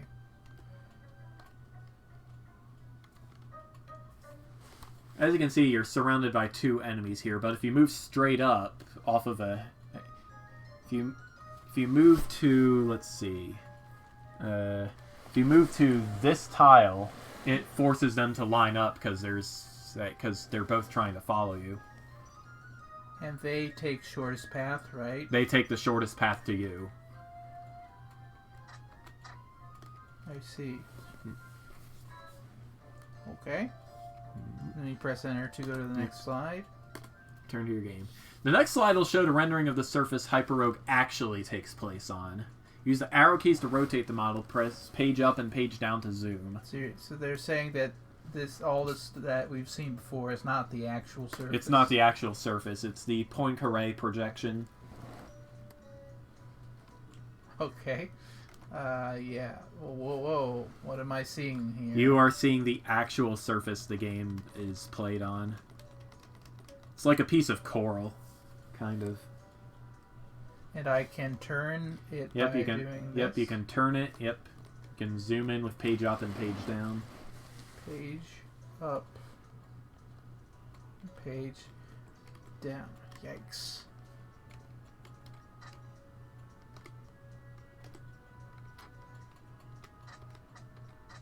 Obviously, this is extraordinarily impractical to play the game on, which is why we use the Poincaré projection. Okay, so when we are... How do we enable and disable the Poincaré projection? Usually you press 1. You cannot change geometry in this slide. Okay. Next slide shows the number of cells in distance 1, 2, 3, and so on from you. It grows exponentially. There are more than 10 to the power 100 cells in radius 1000 around you, and you will move further away during the game. This is extremely important in the design of HyperRogue. HyperRogue has many navigational puzzles. What would be simple in the Euclidean world is extremely tricky in hyperbolic geometry. You want to reach a specific location 20 cells away. Which of the thousands of possible directions should you take, for example? However, other things virtually impossible in the Euclidean world become easy in HyperRogue. HyperRogue had to be specially designed so that it's impossible to grind the infinite world. There are almost no permanent upgrades. Collecting treasures bring you benefits, but trying to get too many of the same kind is extremely dangerous. Yeah, you can see 6 tiles in radius 1, 15 tiles at radius 2, 27 at radius 3, and so on. It's about 1.7 to the power of distance.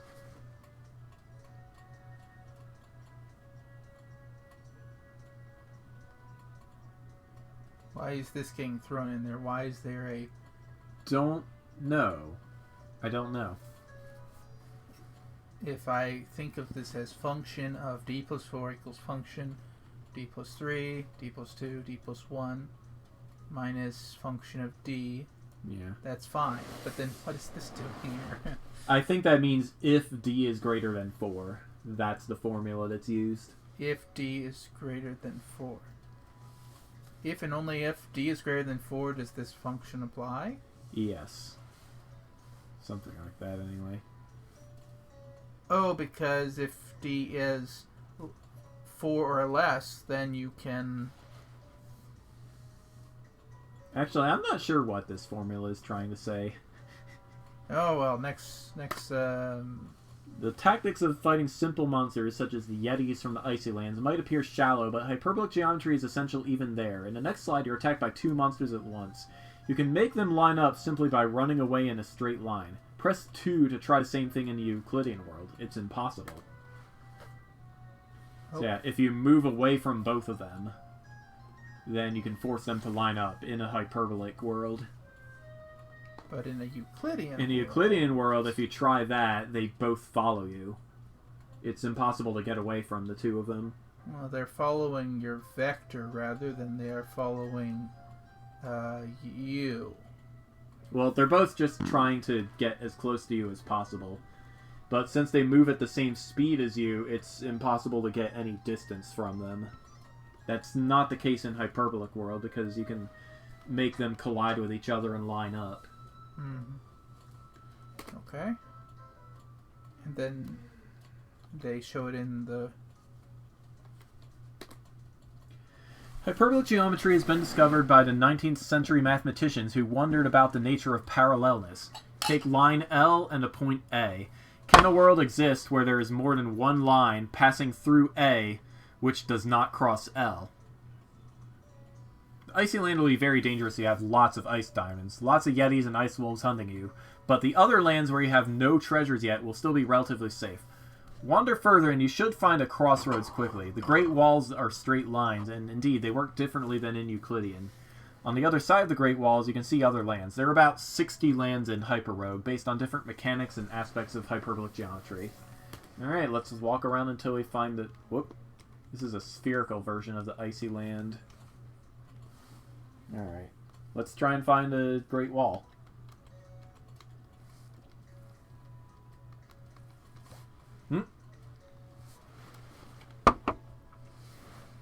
Ice wall. How do you see a Great Wall? That's a Great Wall. The Great Walls are borders between lands. They are all straight lines. They don't appear to be straight, though, because of the projection we're using. It's like how you can't get a perfect one-to-one flat map of the Earth because the Earth is curved and the map is not. Okay, so we found it, and we're supposed to follow it? That was... You don't have to follow it. Just the game just wants you to observe that they are straight lines that actually diverge from each other. desert is not what we are talking about now. We will not explain this land at the moment. You could potentially get lost there.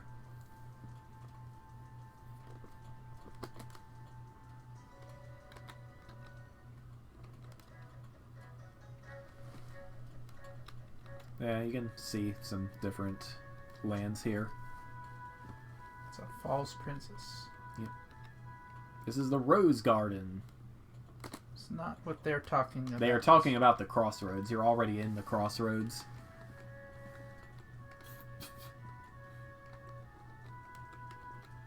That is the Red Rock Valley.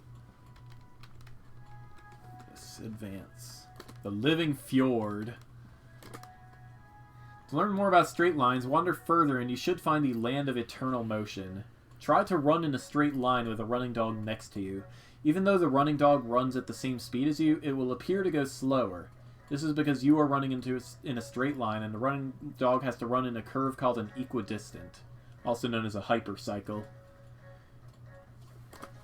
Okay. Alright, let's find the Land of Eternal Motion. The Let's see, I will narcissist. Yep, narcissist. This one with the, yeah. That is the Land of Eternal Motion. When you enter it, the floor falls out from under you, so you just have to keep running. Phoenix Feather.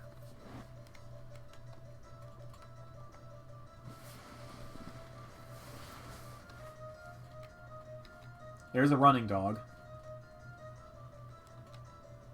So yeah, he's next to you, but if you run in a straight line, he loses ground because a hypercycle is longer than the guiding straight line. In other words, it has to run a further distance to keep up with you, and because it moves at the same speed as you, it loses ground. The reasoning is because as we produce holes, they must go an extra tile to make up for the lost tiles. Yeah, because they can't follow behind you because you're knocking out the floor under you. Instead, they have to move on the next hypercycle over. And this is like trying a parallel route, except it's not parallel, it's an equidistant. It's an equidistant curve, yeah. Parallel, because parallel lines in hyperbolic space diverge from each other. They diverge from each other. Okay, so floors collapse to run. Yep. You can't actually apprehend any of You can't. these. Yeah, the only way to kill them is to trap them. Oh, press 4 to teleport away. Just click a faraway tile. There we go. Alright, get back on the crossroads. And then we press enter. Yep. Equidistants are curves which are at some fixed distance from a straight line. Some lands in HyperRogue are based on equidistance. You should see them after wandering a bit more. The tutorial gives you freedom to go wherever you choose, but we do not recommend going deep into the dungeon or the ocean. Getting back might be difficult. Okay. Alright, let's wander around a bit. This is all the, this is all Eternal Motion. That's Icy Land up there. Let's see. This is the dungeon. If you step onto this black tile here, the dungeon is a land based on equidistance and gravity. The gravity takes you away from the straight line. It's a lot easier to go down than it is to go up, because there are many directions that can take you away from the straight line, but very few directions that take you back up. That's why it's easy to get lost in the dungeon. Because gravity is at work here.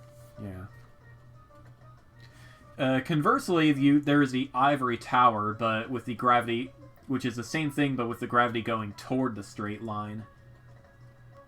So what is this straight line? Is it... The straight line is the Great Wall here. So when we're talking about the straight line, or what we're really talking about is like an axis, kind of. Yeah. But since it's non-Euclidean, instead it's parabolic, you end up with kind of a parabola as being this. Or a line. hyperbola. It might be a hyperbola. Right. I don't know. It's like I don't know the equations that would give you the a equidistant curve to a line. Like that's not really my thing. This is more about helping you develop spatial intuitions. Okay. Do you want to go in the dungeon or what? I wouldn't recommend it. So yeah.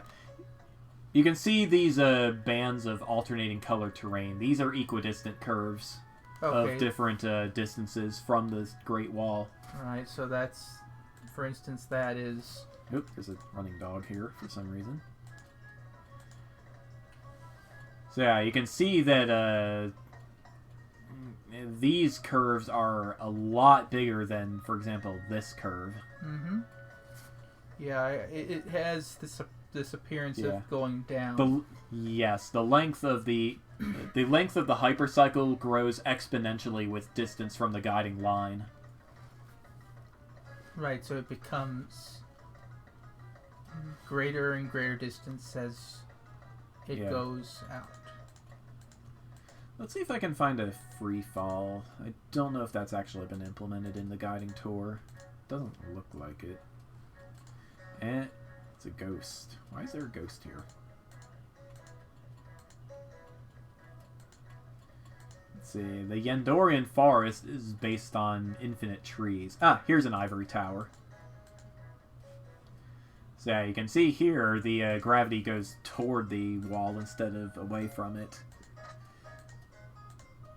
Thus, you can climb up. You can climb up in just about any direction. You will almost always return to the spot where you entered the ivory tower, because there are more up directions than down directions. There are more up directions than... Oh, because these are hexagons? Hexagons and heptagons. Okay. Like right here, we are standing on, I believe this is a hexagon. There are 3 directions that would take us up, only 1 direction that would take us down. And the 2 sides don't count as down? The 2 sides are, no, the 2 sides count as sideways. So those are... Because they're along the same hypercycle. Oh, okay. Yeah. Like, this tile is the same distance from the Great Wall that this one is. This one is farther away, this one is closer. Yeah, you're right. So the color... I can tell the current hypercycle by the color bands. Yep. The color bands are the hypercycles.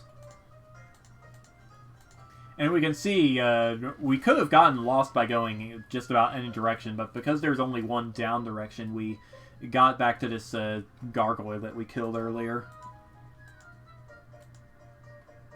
You can see kind of the upward terrain just kind of shifting, parallaxing along us at a ridiculous speed.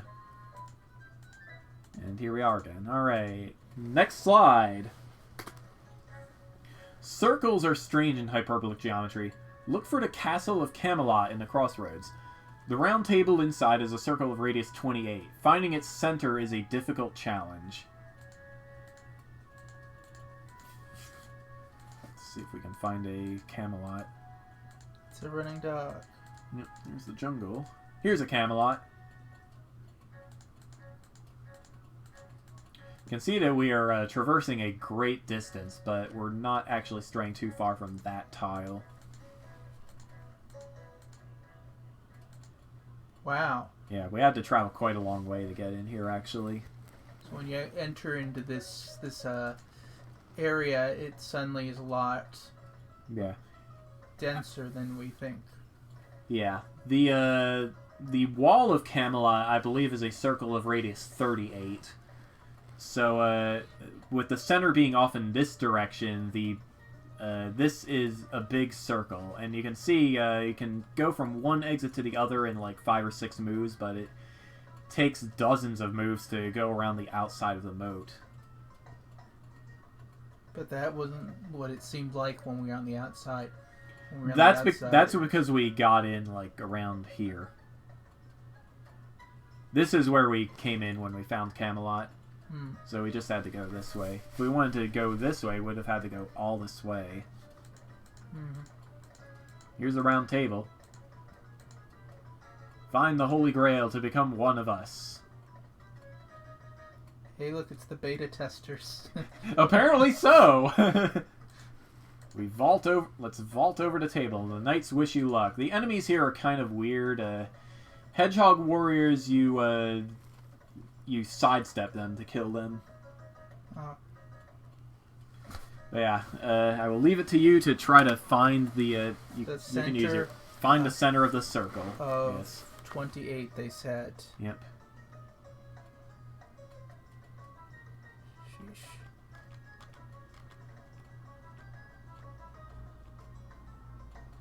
Nope, you did not reach the center. So what is this band here? These are just the Knights of... Oh, the band is the table itself. I was talking... You weren't talking about the Knights. What is this band? No, that is the table itself. Okay, so this is 28 in radius, they said? Yes, this has a radius of 28. Okay, so that means that's 56 in diameter. Yes. But again, good luck actually getting to the center. There are about 2 million tiles inside the circle. All of which are less than 56 tiles away from each other. Yeah, see? You walked in a chord. If we press 5, we can see the actual circles. You can see it's pretty hard to actually go toward the center of the circle. You need to walk a very specific path. So I need to sidestep. Yep.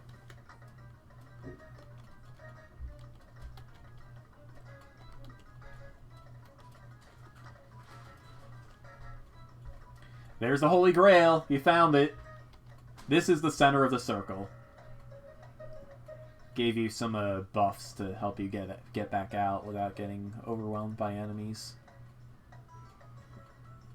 Is it teleporting? It gives you the ability to teleport. You can see here that yeah. Orb of Teleport and Orb of Speed. Speed. Yep, it's like the speed potion in Drod. Okay, this guy. Pikeman. Walk toward the Pikeman to kill him.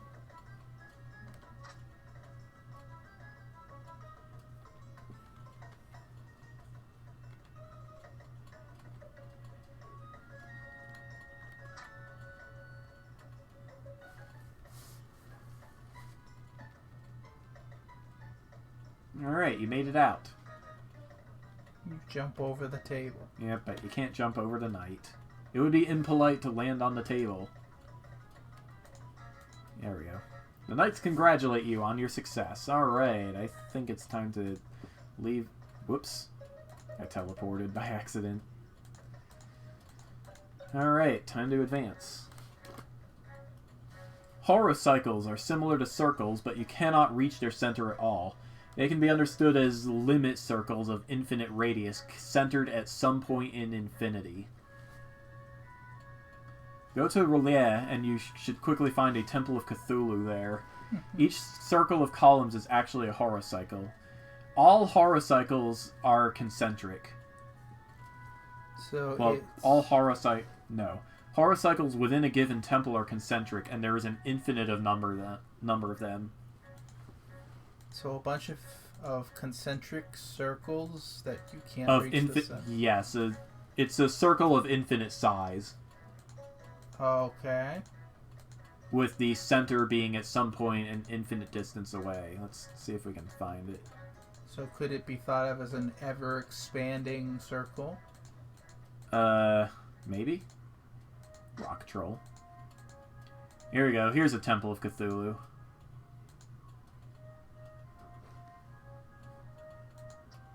Collect your first grimoire. You already have this grimoire. Seek new tomes in the inner circles. So yeah. See that we are heading ever deeper, but you can't ever reach the center because the center is at infinity.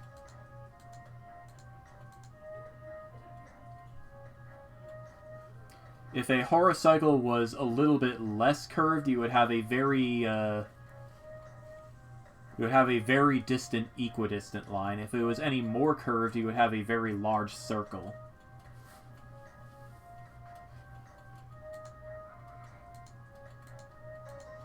All horocycles are also congruent to one another.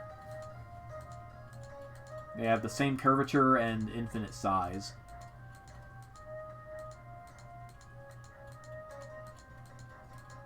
So, yeah. Onward. The game is normally displayed in the so-called Poincaré disk model, which is a kind of map of the infinite hyperbolic world. There are many projections of Earth, but since Earth is curved, all of them have to distort distances or angles in some way. The same is true in hyperbolic geometry. The next slide shows another model called the Poincaré upper half-plane model. In this model, horocycles centered at one specific ideal point are drawn as straight lines. Might have to use the arrow keys to turn our point of view a little bit to make that more clear. No? What the heck? That is some crazy imagery there. What if I pressed space? Ah, there we go. Space. Yeah. So we can see that... Oops. As we move... the horocycles we pass are rendered as straight lines in this projection.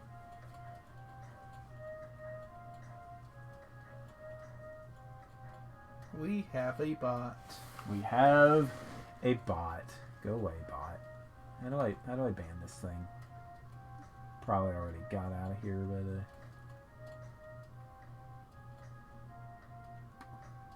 whoops.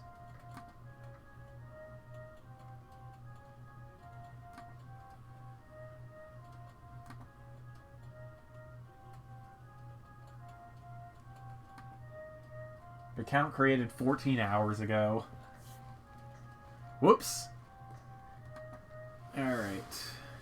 Enough of that. Now go to the burial grounds and find an orb of the sword. The sword appears to always be facing in the same direction whatever you do, and it appears you have to rotate the sword to excavate the treasures, yet it is possible to excavate them. Let's find the burial grounds. Here's a burial grounds. It's a Draugr. A mundane weapon cannot hurt the Draugr. Yep. They're also extremely in the way, excuse me. But they move pretty slowly outside the burial grounds. Okay, here's an orb of the sword.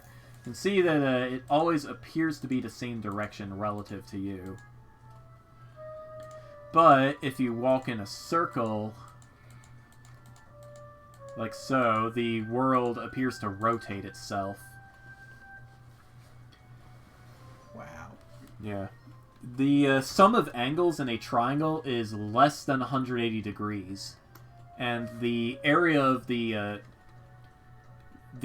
defects, the amount of degrees below 180 is proportional to the area of the triangle.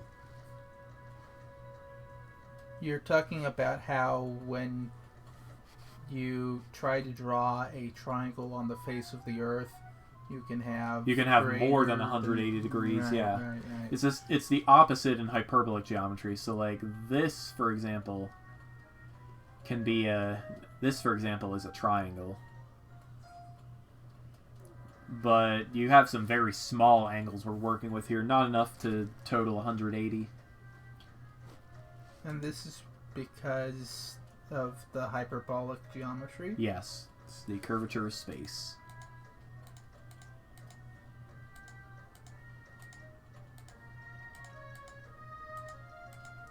So yeah, what this means is if you walk in a loop, when you get back to where you are, the world will appear to be rotated relative to you. can use this to position your magical sword in order to tunnel through the terrain. But in which way does the world rotate it?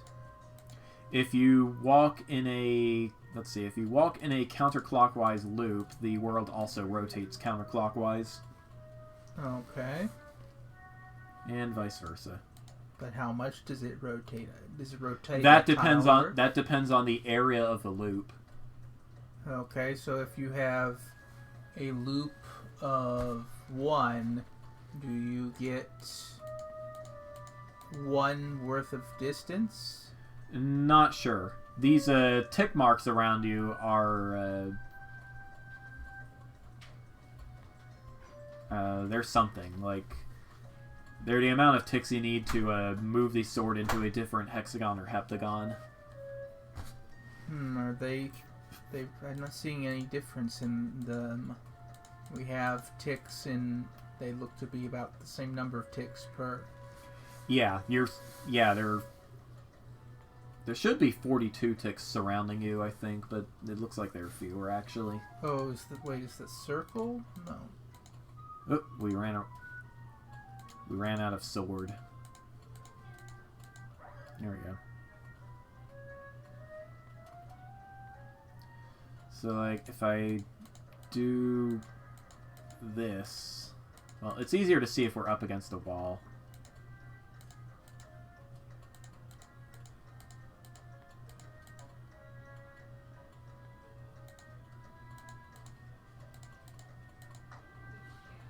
So when you went 1, 2, 3, 1, 2, 3, 1, 2, 3... It was enough to move it into the next... Right, so it's like we moved 1 along the... 2 along the triangle. 1 along the triangle.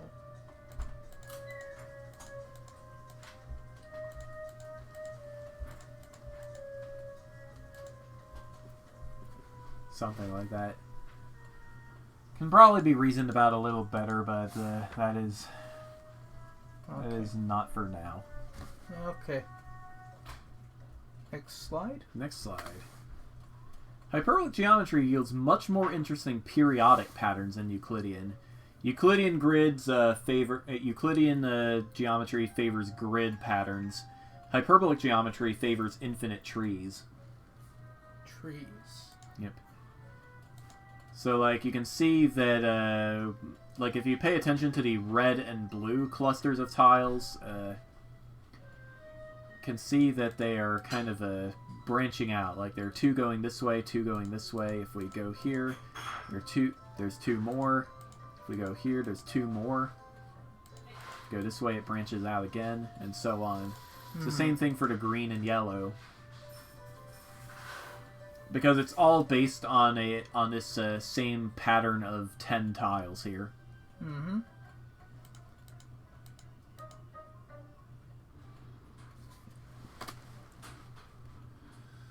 And we can see that in, once we find the Great Wall, not the Land of Eternal Motion. Excuse me, doggo. Okay, I guess the game doesn't want to show us a Great Wall right now. Many lands in HyperRogue are based around periodic patterns. For example, both Zebra and Windy Plains are based on the pattern shown in the previous slide. Let's see if we can't find it. Here's a crossroads. So, this is Zebra. It is a harder version of the Land of Eternal Motion. By which I mean there is stable ground. You can see it's kind of a triangular tree. It's an infinite binary tree if you consider one of these as being the root. So yeah, there's stable ground, but there are a lot more enemies. It's very easy to get trapped. We are going to get out of here because Zebra is a not very safe land.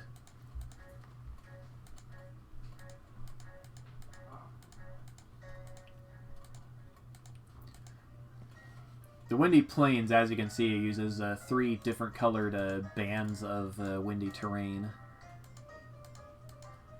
It's not quite as visibly tree-like as the other thing, but the equivalent in... Bleh. The equivalent on a canvas would be like alternating 2 colors, I guess. On the following slide, the colors change smoothly in the whole infinite world. Again, this works better than in Euclidean geometry. See, colored fractal. Kind of. You can see, you can kind of see the bands where the colors start to shift. By just walking a short distance, you can suddenly be in a very different color.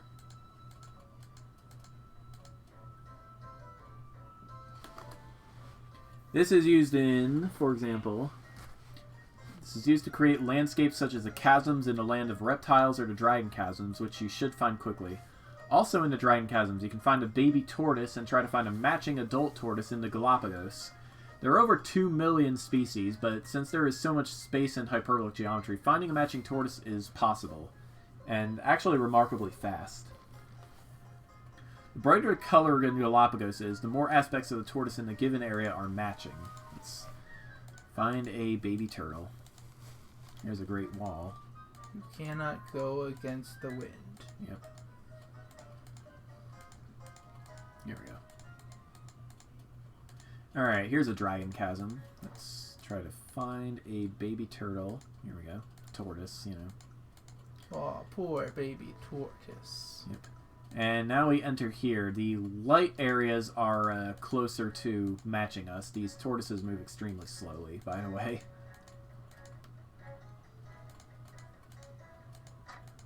They're in the way. So yeah, lighter areas are closer to a full match. Darker areas are further away from a full match. We can just follow the fractal and hopefully find the turtle we want. Here's a 20 out of 21 zone.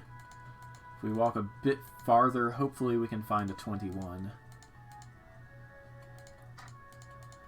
Stun the tortoise. It's a stunning tortoise. Not finding much of anything. Ah, here we go. Here's a 21 zone. So a tortoise here, you can see it's got a white circle around it. That is the correct parent. You are now a tortoise hero. Got 5 points for that. Doesn't make the tortoises any friendlier, though. Probably only the parent. So yeah, the chasms here are made by generating a fractal and then turning anything less than a certain value into a chasm. By fractal, you mean a number with some amount of imaginary value added to it? No. A fractal is like Sierpinski's triangle. It's a shape. It's a shape. I don't seem to recall that. Alright, so like, you know the Triforce, right? Yes. Yeah. Imagine if each triangle of the Triforce was itself a Triforce. Oh, so... And so on infinitely. That's Sierpinski's triangle. Okay. Also, this dragon is very salty at us. Alright, next slide. The Poincare disk model is a model of hyperbolic plane. You might wonder why the walls are rendered in 3D then. HyperRogue actually assumes that the floor level is an equidistant surface in a 3-dimensional hyperbolic world, and the camera is placed above the plane that the surface is equidistant to, which boils down to showing the floor level in Poincare disk model. It is shown on the next slide in Poincare ball model, which is the 3D analog of the Poincare disk. Okay, so this is showing the base of HyperRogue World. Yep. So, supposing that the floor plane is 1 unit away from the origin, the camera is viewing us from z equals -1.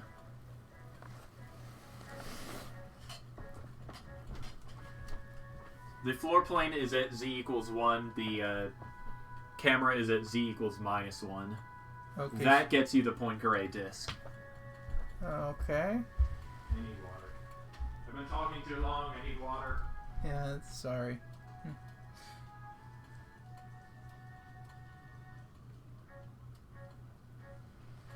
It's quiet. Too quiet. Says the stream manager. Apparently, it hasn't been hearing you speak. Activity feed. Well, that's because I have it muted. This model uses a hyperboloid in the Minkowski geometry. This is what is used internally by HyperRogue. Again, I believe you can rotate this with the mouse wheel and arrow keys.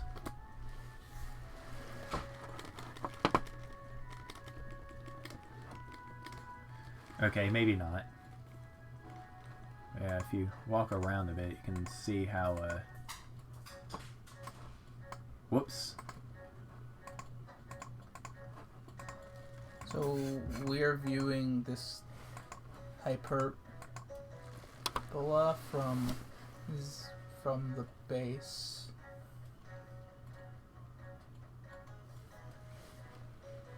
It's a hyperboloid, the 3D analog of a hyperbola. Right, and a hyperbola is actually like this, right? Because you have a parabola. It goes like this. It goes like this. Yeah. Does that mean that it doesn't connect? The two parts of it don't connect. Yeah. Imagine the line y equals 1 over x. Right, because that is a place at which it doesn't exist. Yes, Yep. like so. Yep. This is a hyperboloid. So in that case, does that hyperbola. mean it's not possible for us to get from one surface to the other? Right. We're only concerned with one of the surfaces. I wonder if they don't generate one of the two surfaces. Yeah, that is correct. We're only concerned with this area. Okay. Yeah. This model renders straight lines as straight, but it distorts angles. The Beltrami-Klein model, created by viewing the hyperboloid from z equals 0.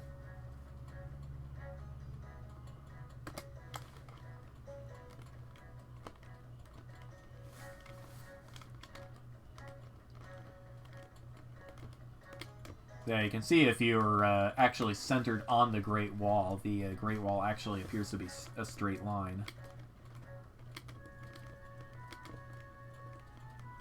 Oop, and now you are too far away from the player.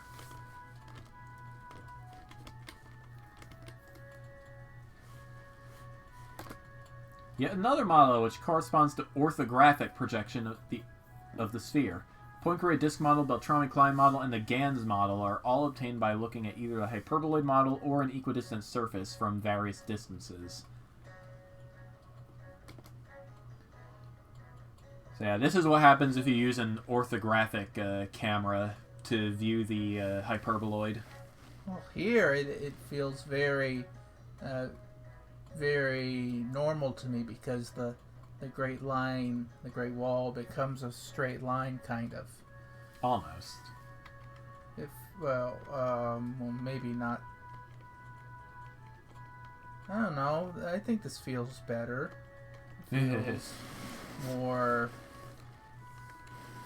Yeah. Yeah, it doesn't feel like everything's moving too much. I'm not sure. On the other hand, you can't see very far away either. It's probably true. It's probably why it feels good. It has less detail. Maybe. The band model is the hyperbolic analog of the Mercator projection of the sphere. A given straight line is rendered as a straight line, and the rest of the world is mapped conformally. That is, angles are not distorted. Here we take the straight line connecting your starting point and your current position. Usually the path taken by the player is surprisingly close to a straight line. Press 8 to see this path. If you want, press 5 to see it rendered as a spiral, although it takes lots of time and memory. Isn't a Mercator, when they show the globe kind of like this? Yes, as a square. It's why Greenland appears to be the size of Africa on most maps. Right, and we find that Africa is actually even though it looks kind of small on a lot of maps, it's actually a lot larger than it. It's because Africa is in the center of the map and it's not distorted as much as the rest of the continents. So yeah, we actually don't have enough space to keep track of everywhere we've been. We don't have enough memory. Oh, So yeah, just imagine in this shoot 'em up mode, space and time is continuous. You attack by throwing knives. Very fun with 2 players. You need both the keyboard and mouse for this one. Okay. So yeah, you use you would use the QWEADZXC to move. No, you use WASD to move. Okay, that makes things easier. And you throw a knife at the cursor with F. At the cursor? Yeah. I beg to differ. Oh, you might need to be holding the mouse button or something. Yeah, okay. Clicking turns your character to face a direction. Got it. And yeah, you have a certain number of... You have 3 lives, it looks like, in this mode. Whoa. Let's not get too eager here.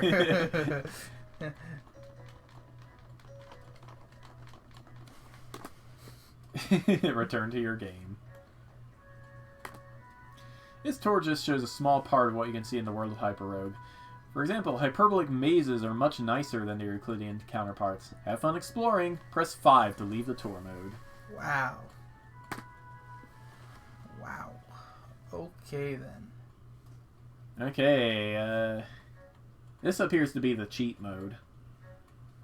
Why do I... Is the yellow horn supposed to represent me being a cheater? Yes. Great. If we want to start a normal session, I think we just press escape, go to the main menu, and go to restart game. No. Alright, let me try something here. Let's see, main menu. Yeah. Defeat 100 enemies to access the graveyard. Yep. Special modes, probably. No. Well, maybe. One wrong move and it's game. That wasn't right. Cheats. Did we somehow accidentally enable cheat modes? Not so hardcore. Reset special modes. Where's my Here we go. ultra casual game plays itself mode? That would be cheat mode. Okay, so yeah. Usually the optimal strategy is to collect 10 of a treasure and then leave for another world. It's to avoid getting gutted by all the creatures. Yep. Lets you maximize your score while avoiding getting swarmed.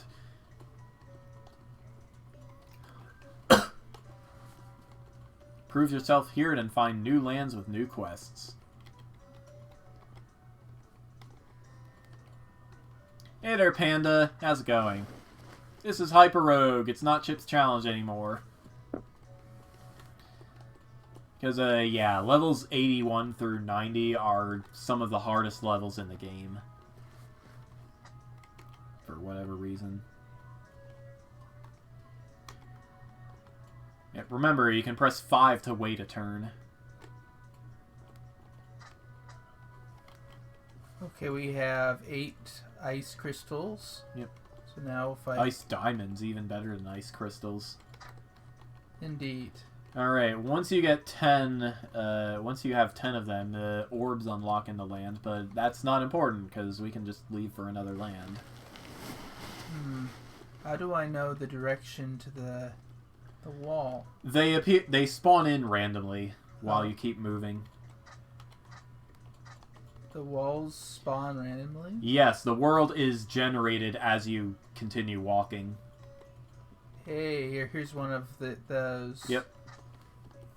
I'm not sure how we did that, but we did that. The heptagons are the key. Yeah, 7 sides is kind of hard to see. Okay.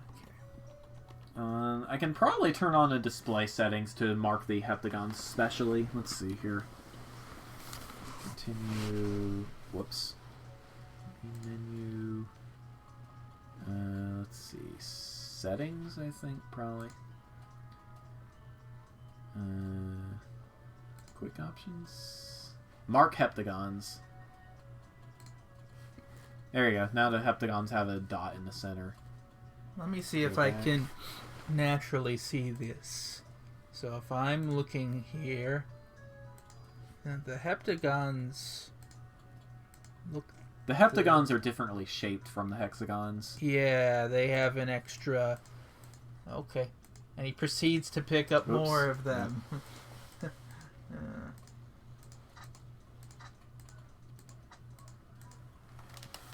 This land is good. It'll teach you how to fight in open space in the hyperbolic world. Or at least let you get some practice. I've already taught you how to do that.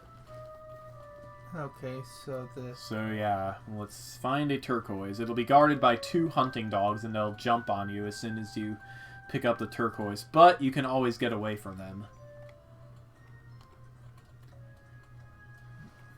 Go upright, yeah. Go right.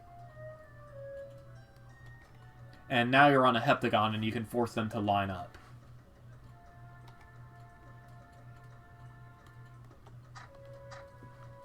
Okay. Yep. Now the more turquoise you the more turquoise you collect, the more hunting dogs will start chasing you. Yikes. Okay. So yeah, get onto a heptagon and then make them line up. Boink, boink. Yeah, one of them is coming in from the horizon. Yeah. And there you go. I need to use the bathroom. You want a snack? You want some ice cream? What are you in the mood for? I think some ice cream would be good. Alright. I will make us some ice cream.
The hunting dogs give up. Yep. Alright, ice cream. So, we've got chocolate syrup, strawberry syrup, maple syrup, cashews, M&Ms, pretzels. What would you like on your ice cream? I'm boring. I just want some ice cream. Okay, fair enough. Thanks.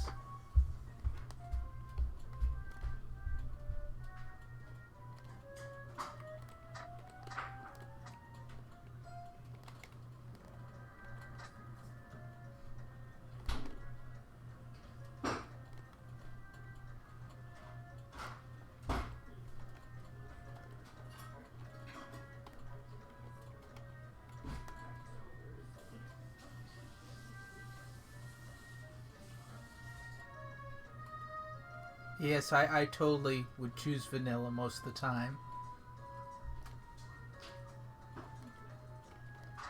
So you caught me on that.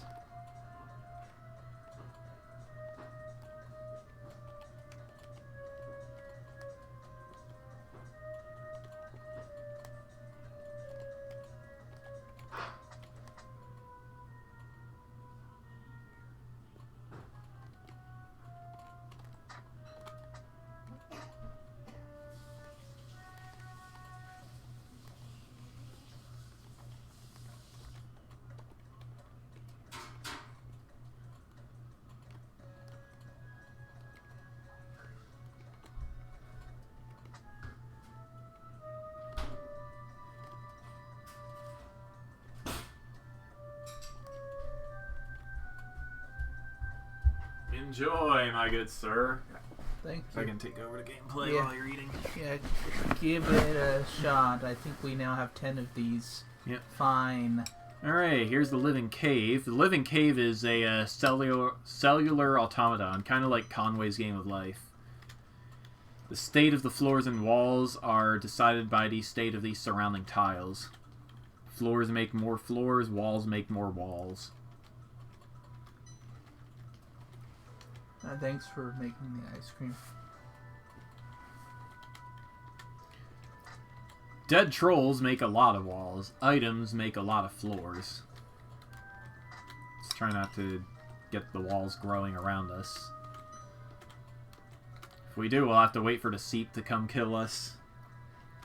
They always do. So when it creates floors, does that mean it overwrites walls? Yep. Every tile can either be a wall or a floor. If there are more walls than floors surrounding a tile, it will become a wall. If there are more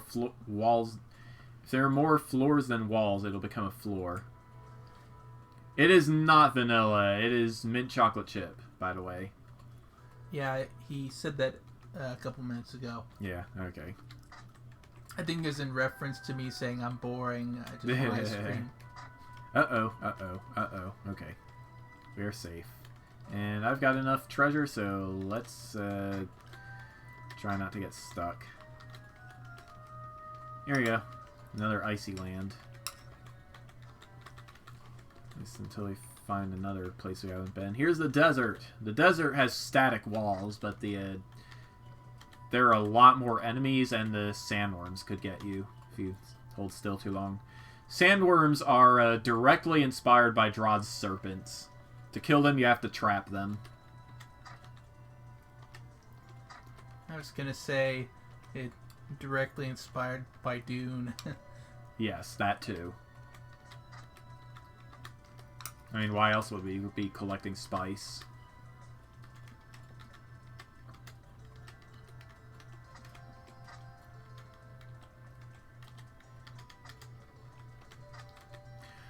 And now that we have more than 30 treasures, we can we've actually unlocked a couple of new lands. What's that? How that works? Yep. Lands unlock at 30, 60, and 90 treasures, along with some other special criteria. For example, by collecting 5 ivory figurines here in the ivory tower, that sandworm is going to be a nuisance.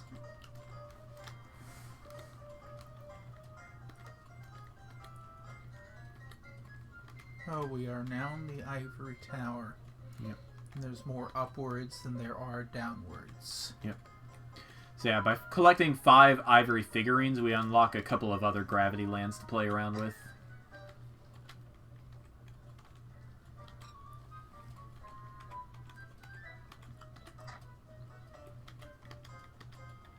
You can jump upwards like 2 tiles, but then you can jump upwards 1 tile, but then you have to make it onto a stable tile. Stable tiles are ladders and anything with a floor under it.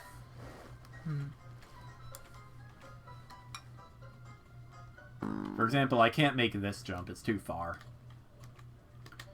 If I get caught in the air, I can't move sideways or up. I have to move down, and that can lead to a surprising game over. There's an enemy waiting for you.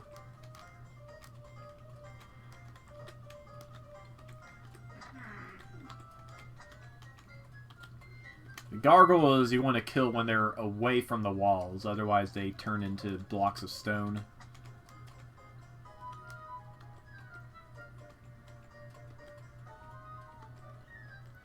The lore-wise reason for that is that if they're on a stable tile, they're just, you know, they're stone and they stand there. If they're not on a stable tile, they fall and break. So you want to kill them while they're in the air.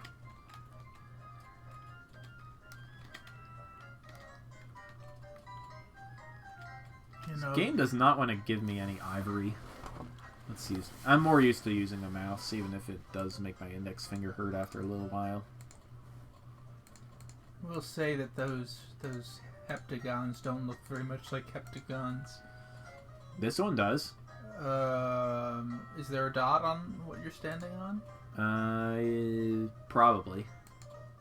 I just mean that you see all those. There's like These six of these heptagons don't look very much like heptagons, Yeah, but that's they what are I mean. surrounded by 7 tiles.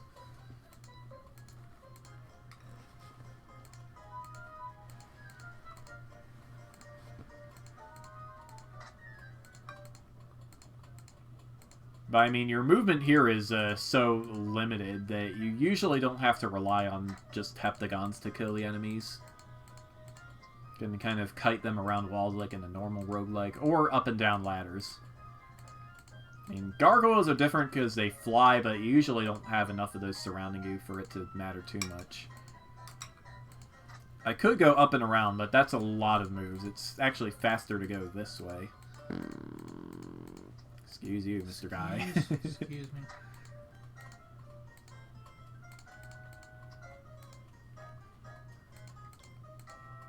Boink. That doesn't matter because it's not getting me trapped anywhere.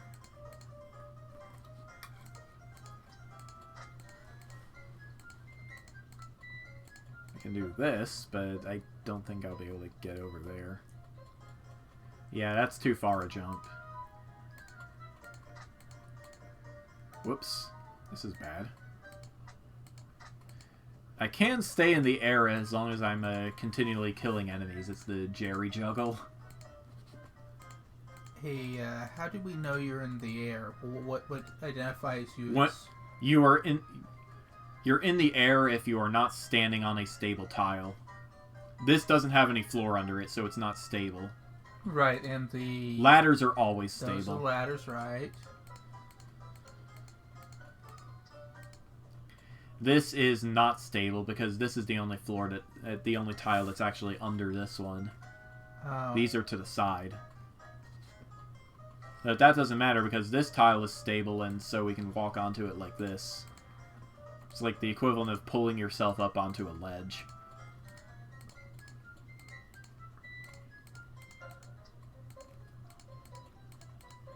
Alright. Time to descend. After I take care of these clowns. And still visualizing them as clowns, I stab them with my sword. That was kind of supposed to be a reference to Deltarune, but I think it fell a little flat. I don't remember any clowns in Delta. I don't know. Lancer was always calling us clowns. Yeah. Now that you mention it. Hey, look, it's a thing we killed like 50 turns ago. Yeah. Turns out we sometimes go where we come from. Yep. In the Ivory Tower, it's all but given. You feel that the souls of slain enemies pull you to the graveyard. The graveyard unlocks when you kill 100 enemies.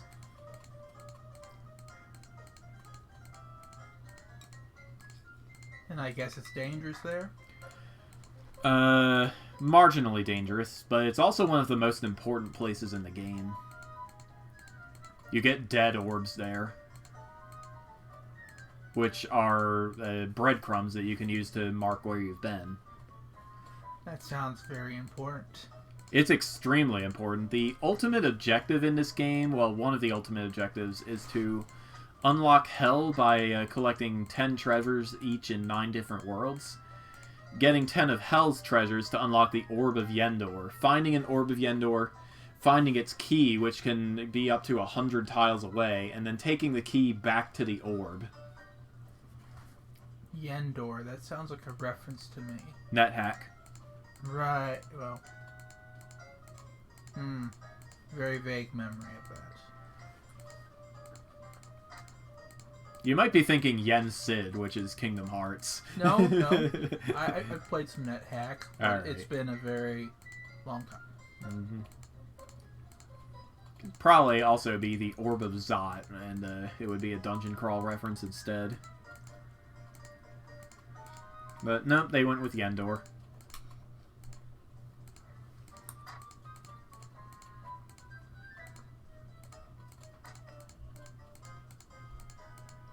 Dungeon crawl was my first traditional roguelike. Hey, look, there's the there's the sandworm. It's kind of, you know, off who knows where and doing its own thing. We gotta go this. Oh, look, it does actually have another end. You are going to be extremely in the way, getting more than 10 spice, but that doesn't really matter. As long as I don't trap myself. Yeah, treasures and enemies are both a lot more common in the desert than in other worlds.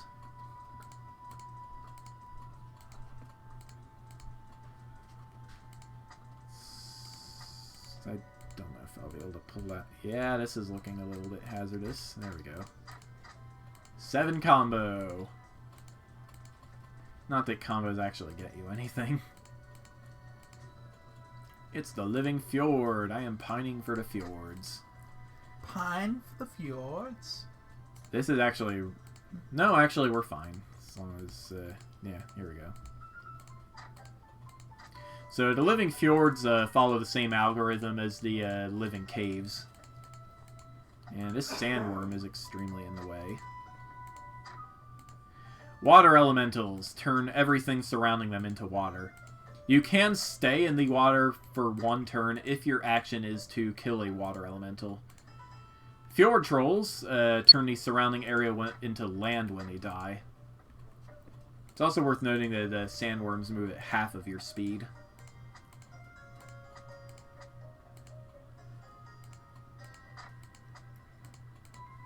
Nine.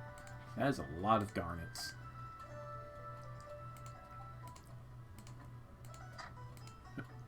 Hey, the boat actually got into the water. Now we can go sailing. Of course, we probably want to be on land if we are dealing with water elementals. There we go. That could have been real bad, but it was not.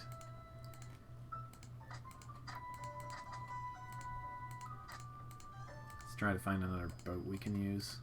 Here's one. Excuse me, I'm taking your boat.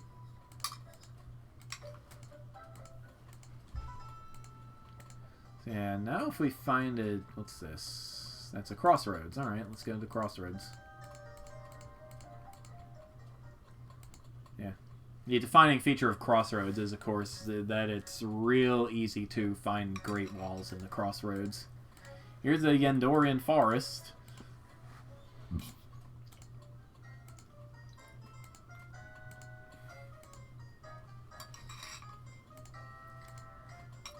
I don't think I can actually get over there from here. Uh-oh. a troll went and followed me. Oh well. It's jester hats for some reason. I don't know why. It's a thing. Apples! Apples are the treasure of the forest. Yep. A fruit from the Yendorian forest. Skeleton of a tree. The forest was planted by one of the wizards from the Ivory Tower to conduct experiments with gravity and infinite trees. Literally, in this case. So in this case, since we have the ivory... Yep, since we have enough ivory figures, we are able to get into the forest.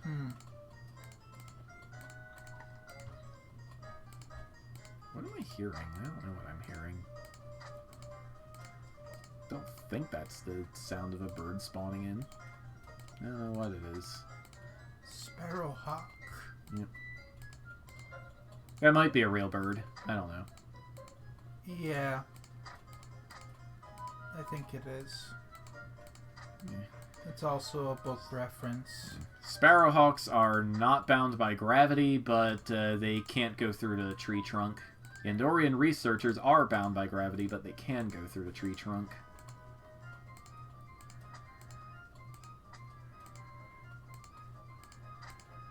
Why are they doing their best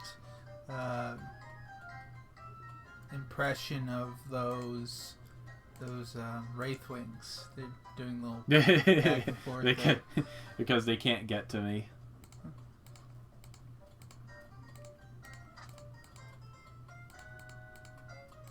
Let's see if I did. No, that won't work. You gotta think real hard about what you can actually reach. Oh, that's the sound of me picking up an apple. Okay. Yes, it's like I'm literally just eating the apple as soon as I find it. Alright. Mystery solved. Yes, and that is a lot of birds spawning in all of a sudden. Let's see, those two are equidistant from me, but that's fine. If you stay still for too long, ghosts start appearing. It's one way to get out of the soft block, but they are also very likely to just kill you.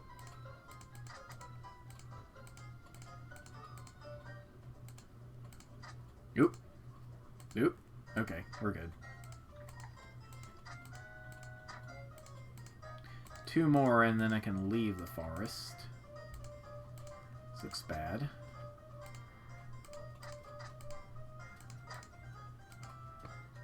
By the way, a word of advice. Do not ever set the Andorian forest on fire. It's a recipe for instant death.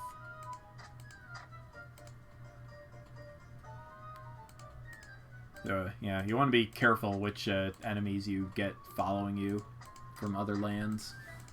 Mm.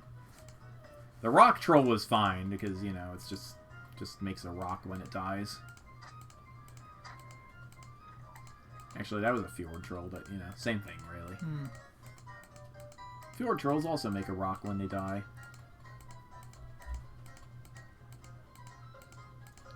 Back down we go. If a sandworm got on the tree, though, that might be a recipe for trouble. Yes.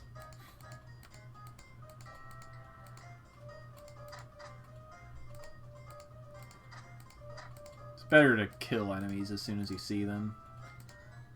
Hello, other dead troll.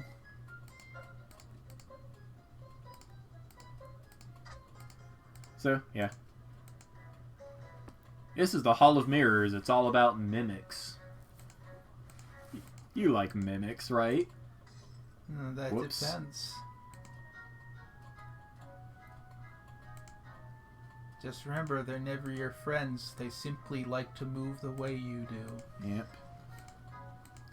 And in hyperbolic space, they often get sidetracked and disappear off into infinity. Or they just go into the mirrors and are never seen again.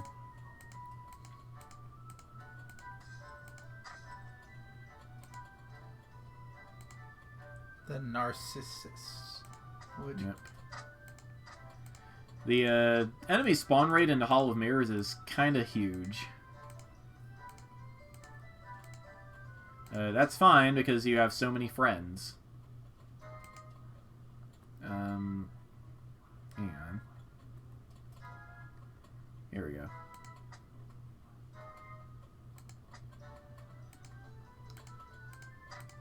Some of these enemies only die permanently if they're killed by a mimic or a mirror image. Narcissists are not them, but they're mirror spirits that spawn in once you get enough treasure. Let's get out of here. That's a mirror spirit. If you attack a mirror spirit physically, it's delayed but not destroyed. More reflections will come out of the mirror. Use mimics to destroy them. Of course, I want to just get out of here instead of... Here we go. There are quite a few of these guys. Yeah, of course, if there aren't any mirrors around, then you're fine. Usually. Let's get out of here. Goblins. We don't really care much about. I got 83 points already. Nice. You have 225 kills. Red Rock Valley. This contains rock formations. Most of the treasures are way up there. We need to use dead enemies to create bridges for ourselves. The rock snakes move at the same speed as us, but they can only walk on hexagons.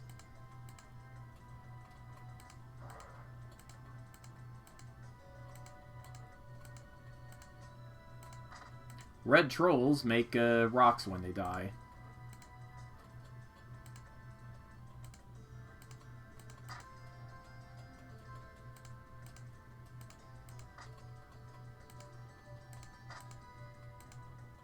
Oh, I killed 2 rocks on top of rock trolls on top of each other, so now I can't get up.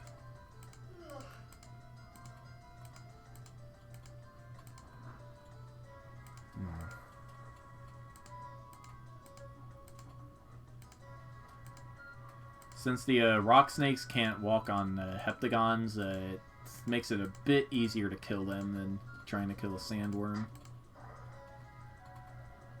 Still be a bit of a nuisance, though.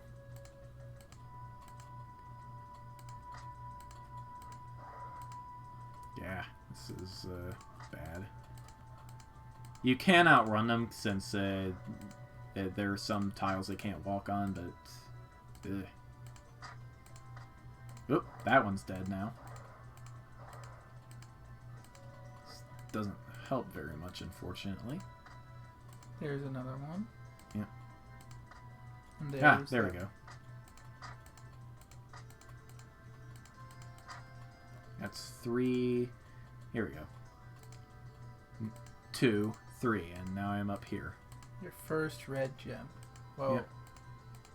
Lots of red gems up here. To access hell, collect 10 treasures each of 9 kinds. New achievement! For collecting 10 red gems? Yep. Apparently I haven't done this before on this computer. Alright, let's get out of here. Before the snakes and the trolls get us.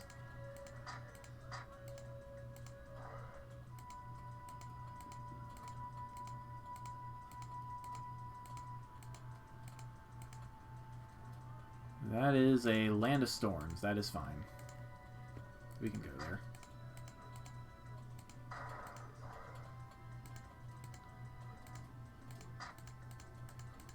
What's not fine is not being able to find a freaking entrance to the land of storms. There we go. Land of Storms is all about creating currents between grounded walls and charged walls.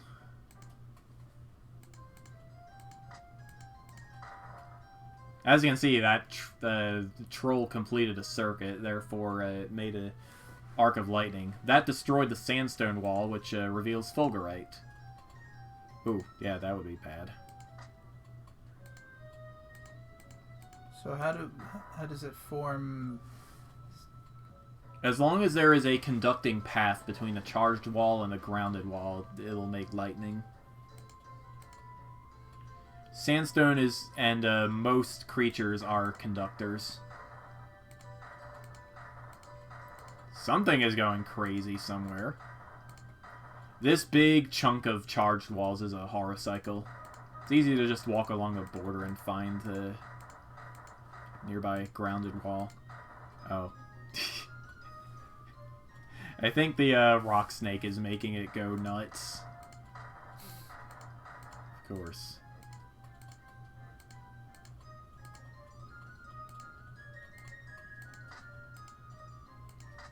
Storm trolls, I guess, form rocks also. They form, I want to say sandstone, maybe. This could be real... Yeah, there we go. Boom. Rich metal beasts also drop fulgurite. Ooh. Yeah, that would be bad. Zap.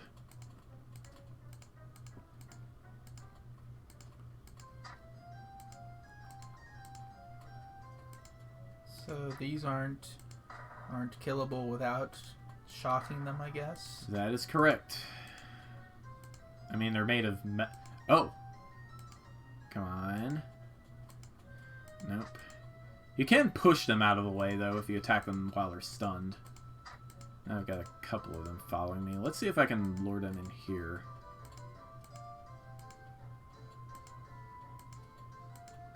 There we go. Of course, you're going to make it hard to get to the thing. Oh, well.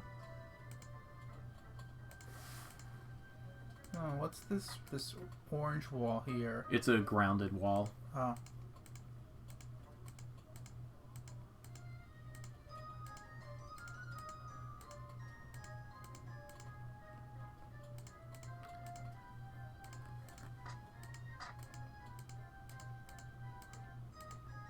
Let's see here.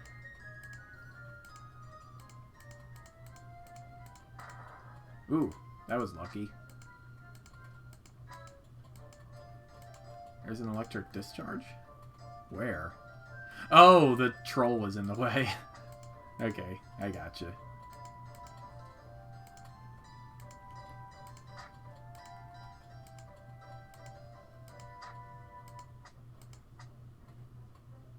No, that purple metal beast didn't want to go to the right place. Ah, here we go. Yay! How to get out Onto alive. a different land, yep. The Hive. This land is all about starting wars between different bug colonies. This is a hive. This is a nest, rather. Mm-hmm. You can see the hyperbugs are starting to chase us now. 54 of them are chasing us. 54 hyper. We could kill them all ourselves, but it's easier to trick a different color of hyperbugs into doing it for us. And then hiding. They are quite determined. Yep, well, they move at the same speed as me, so there's no reason they wouldn't be able to keep up. Here's a red nest. Alright. Just gotta hide out. They would rather target each other than me, which is good for me, because that means I can just wait it out and kill the stragglers.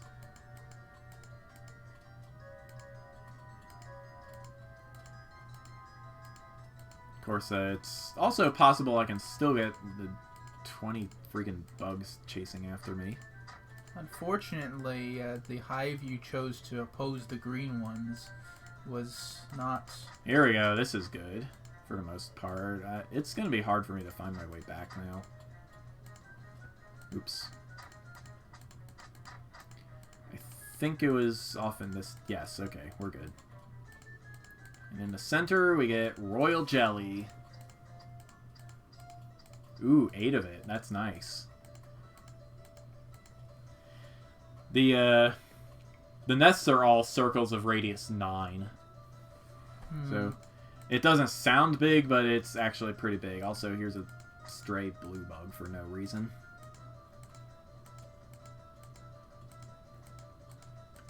Could get into the dead cave, or whatever. Crossroads 3. It's just a different style of crossroads, where the Great Walls all intersect one another to create checkerboard patterns, kind of.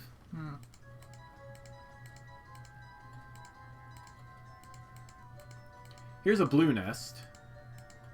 I just need to find a other colored nest. As you collect more royal jellies, blue nests are more likely to spawn in, as opposed to other colors.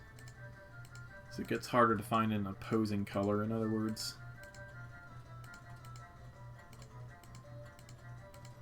Eventually, you don't have any real choice but to kill all the bugs yourself. I'm not sure if I have the skill to do that and find my way back to the nest. Here's a red nest. Oh, look, 53 versus 53. And the red bugs are winning. Oh, no, it seems to be a draw so far. Okay, the blue bugs are winning now.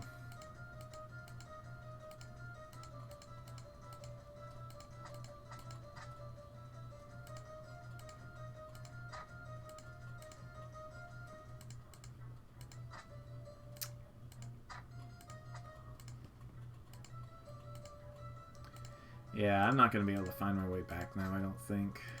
That's a bummer. No, there's a red nest right there and I can't get it. Blarg.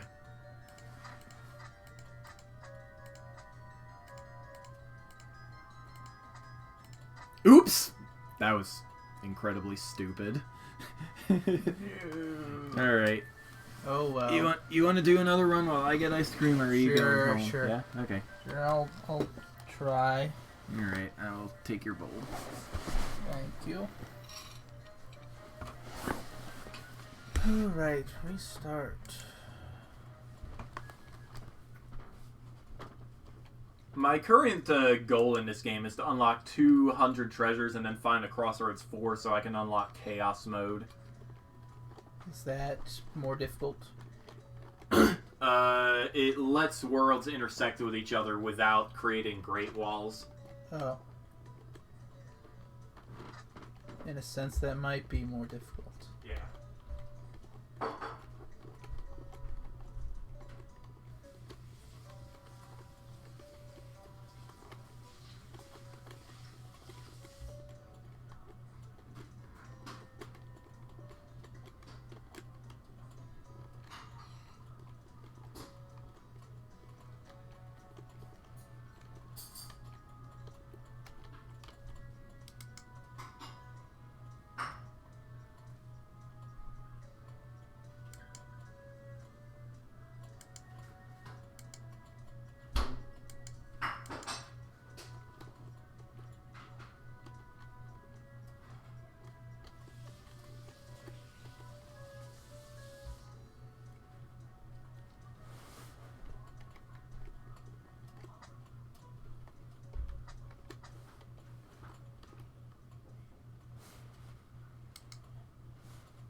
Do.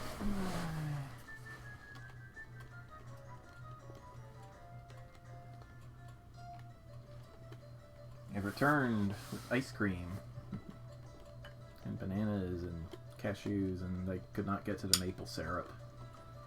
So many flavors. How are you ever going to enjoy the ice cream? Ice cream is what ties it all together.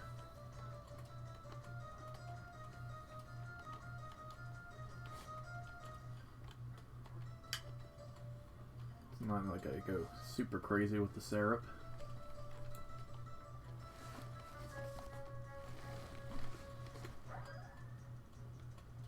Orb of Safety teleports you somewhere safe. It also lets you save the game if you quit within 7 turns. Any more than that, and there starts to be memory issues. Oh, now you're stuck.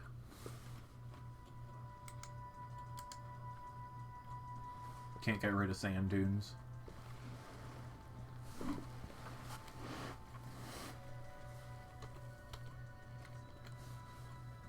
Do they not have a way to overcome soft locks? You can wait for the ghost to kill you, but it might just be faster to restart. Okay. I found a living cave, but I couldn't get in. There were all walls. No, that happens sometimes.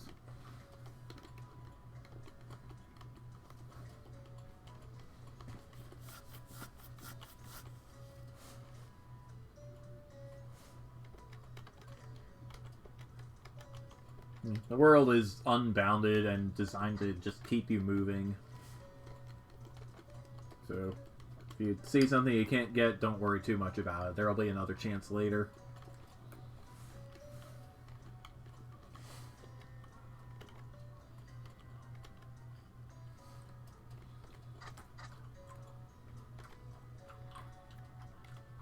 Up. Yeah, there we go.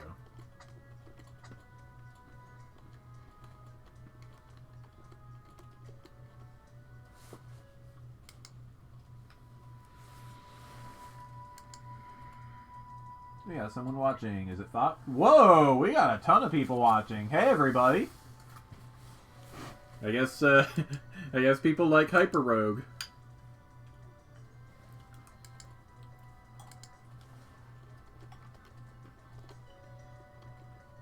Means I might have to keep streaming this after you go home.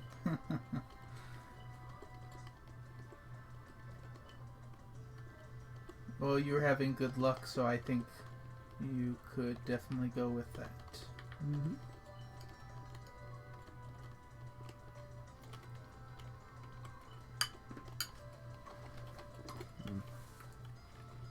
I've tried to get Fox to play this a few times, but it hurts his head. Yeah, with some of these games you play, it's amazing.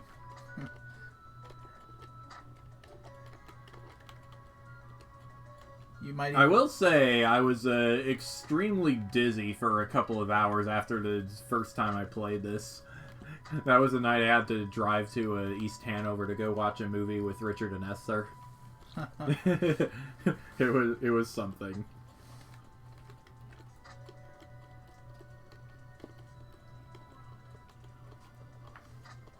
Yeah, this is one of my favorite games. Definitely my favorite roguelike.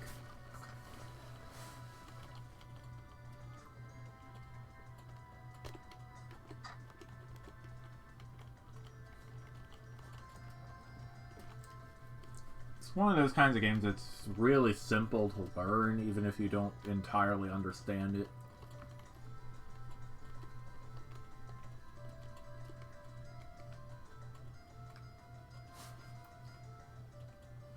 Desert Thumper. It's a thumper. It attracts sandworms. Is that bad? It gets them away from you.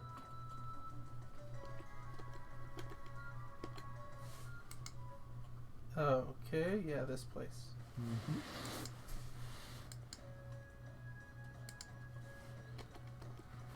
Hunting dogs have the same description as the world.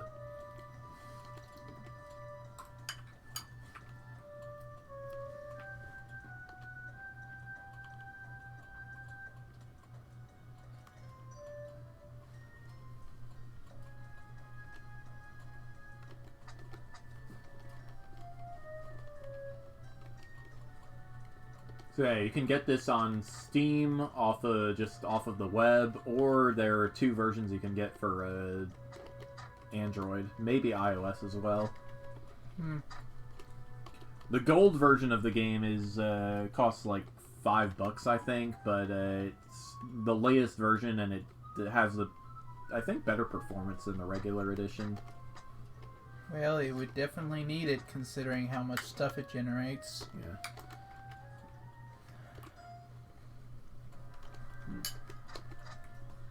The free version is sometimes updated to have the same features as the paid version. It lags a little bit behind, though.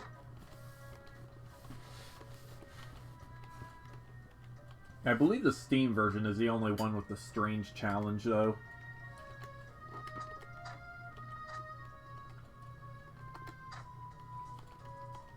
The strange challenge? Yep.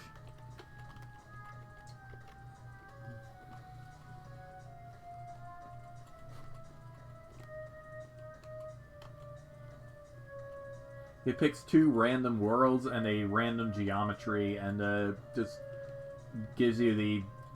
it challenges you to collect as many treasures as you can before you die.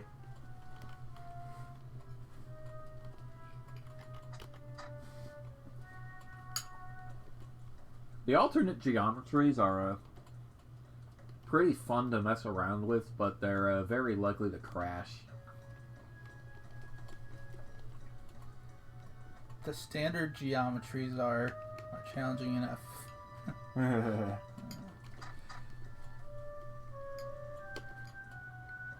Kill that one, then escape in that direction. You should be good to go. Yeah.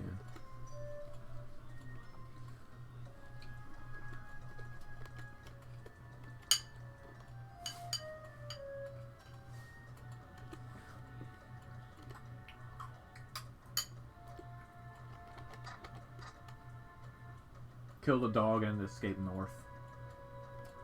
Oh, never mind. I think it might have been trapped either way. Oh, that's okay. It's probably good timing anyway. Yeah, perhaps so. Alright, I'm gonna keep streaming, but I have to see this guy out. He might get lost on the way to the door. After seeing parabolic geometries... Hyperbolic geometries, it might just be...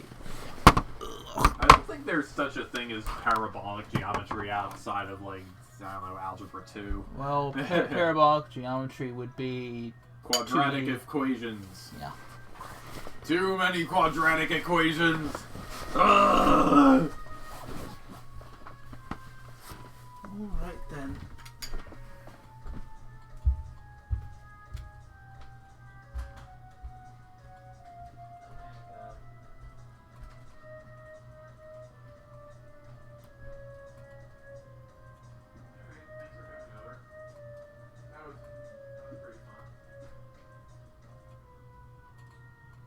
Good trip. Is it going to work? Yes, I should be flying out.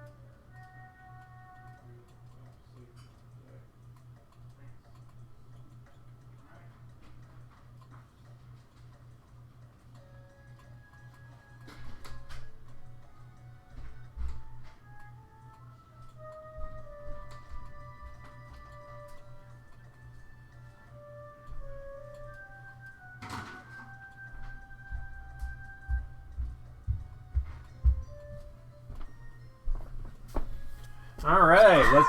Hey. Excuse me, Annabelle. Dogs, man. Oh. I gotta figure out where my water is.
Well, that was fun. Let's keep going. We got all the crazy beans tonight.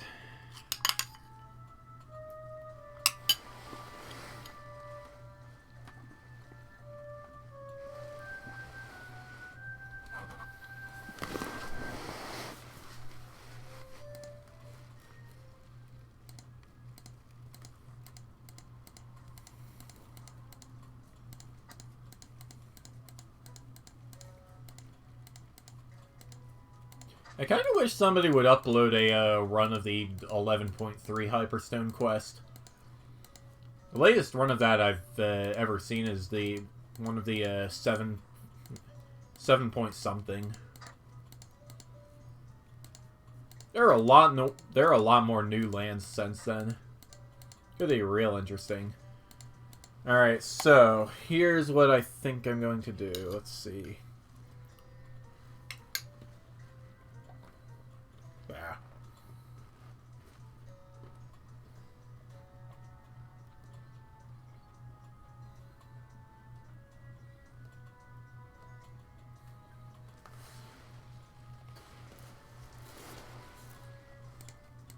Let's try and get 15 treasures each in 14 different lands.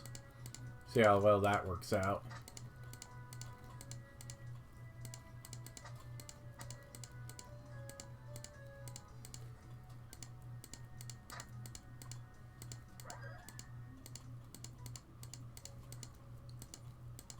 Yeah, I had to use my flash there. Oh well. That would have been fun to bring into the hunting ground.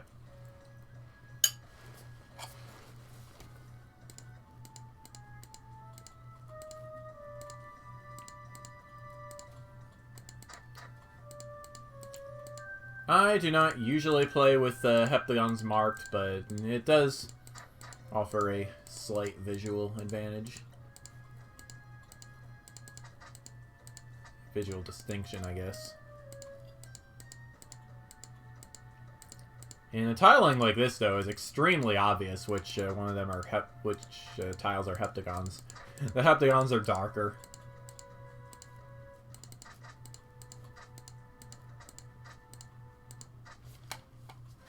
I am Dog Death Incarnate. They call me Cerberus.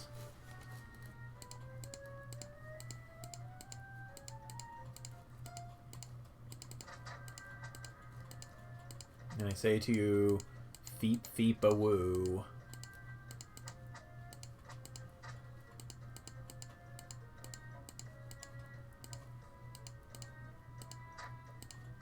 Yeah, should be good. Yep. Get out of here, doggos. Got enough doggy attention with Annabelle around. Don't need all of you guys getting in the way. At 10 of them, you actually have to do that, attack one, and then break through. They'll stop being guarded, but it's like you keep getting a lot more of these guys coming in.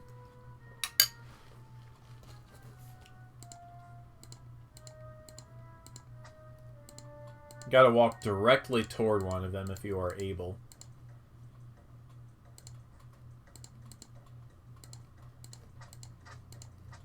It's the only way to survive the bigger crowds.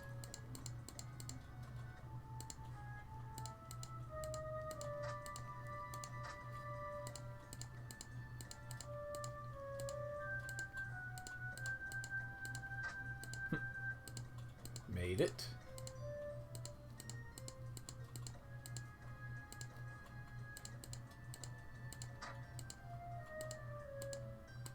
Okay, I made it out. Time to find a different land.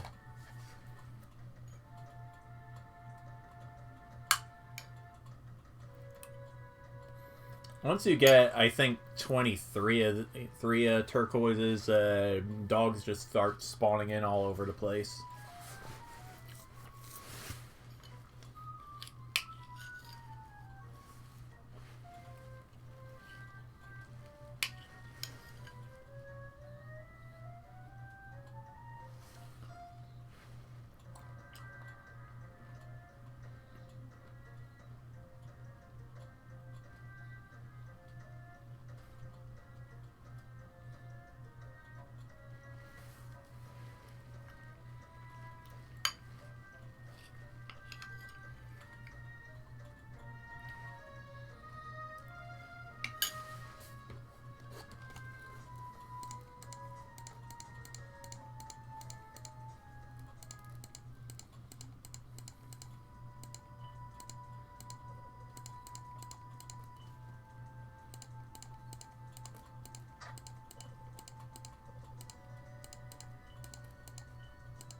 So many sandworms.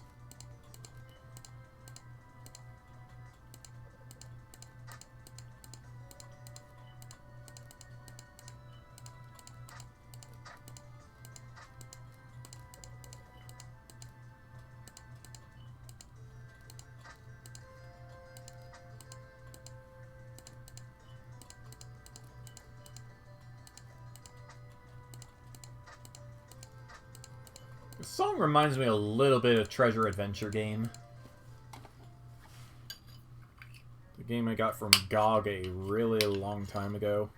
Fox's recommendation.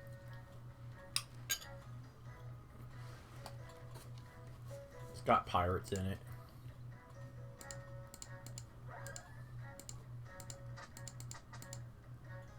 Orb of Shielding is good. Very short-lived, but let's see. Do I want to do... I haven't quite learned the wetland. No mines next to you. Okay, here we go. Let's let's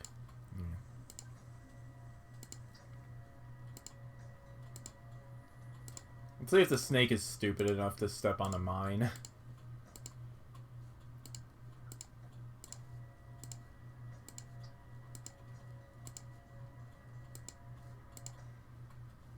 Not yet.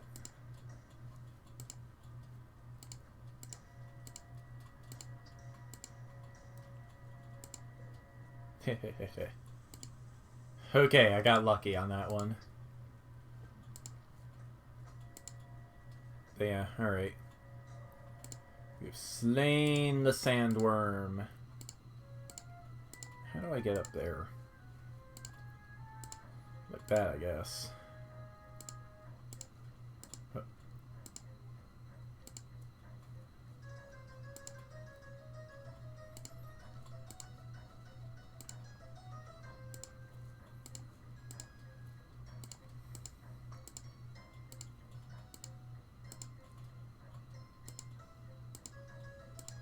Excellent.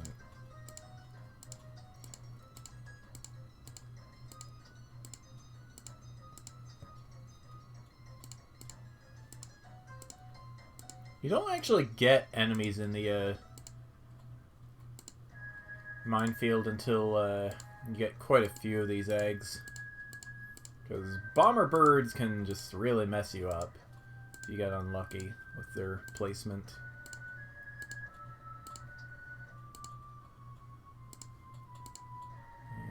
Yeah. One might argue that this is kind of bad positioning. Yeah, I think I'm gonna go out this way. 12, 13, Danger, Will Robinson. Don't like the look of that. Alright, you're gonna have to leave those ones behind, I think. 14 and 15.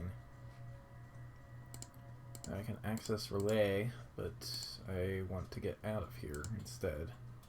Here's Great Wall. That is a Hall of Mirrors.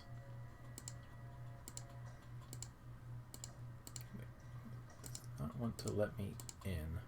3 mines! Uh-oh. That one is definitely a mine, so yeah, no good going that way. Here's another Hall of Mirrors.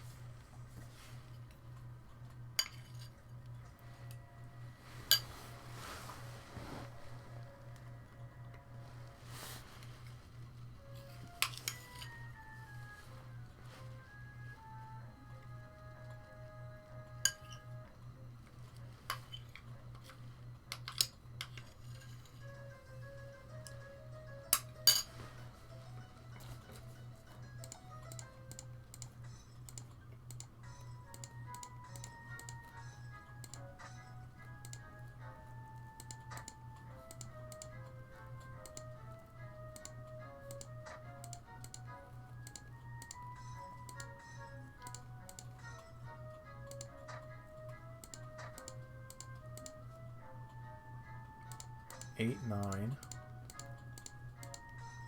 10.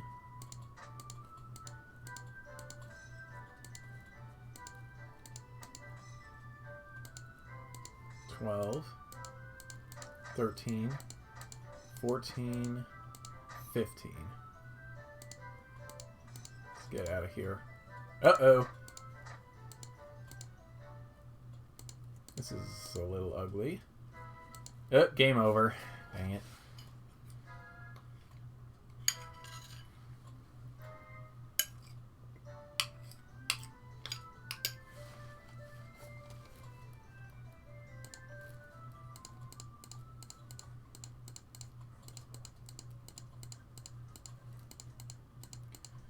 Alright, here we are, back into Icy Land.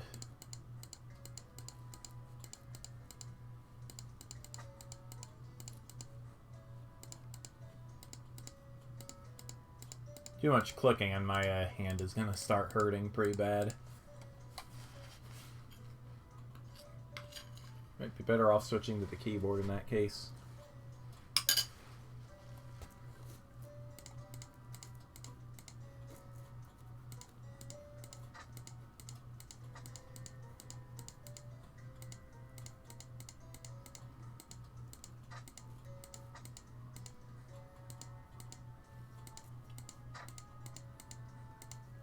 Yeah, I see no reason not to collect more treasures if they're...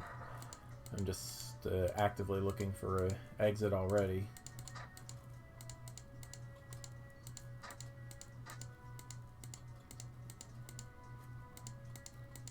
Screw you too, living cave. Another hunting ground, huh?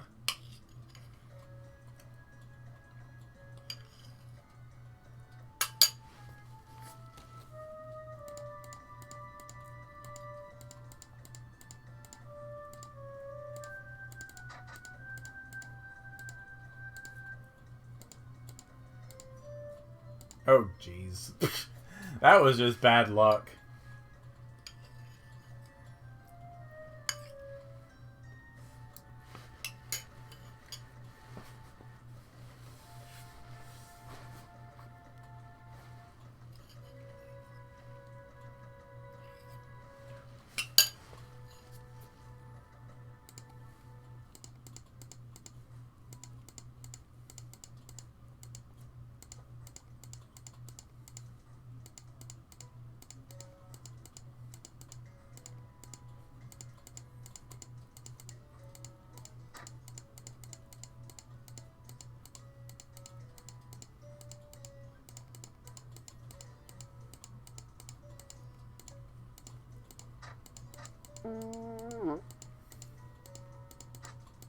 When you are in hyperspace, there is only one fast lane. I like to live in it. Hello, Goblin. Oh, not going back that way. Now that the doggo was there. Ice wolves cannot follow you into other lands, because the other lands do not have a temperature mechanic.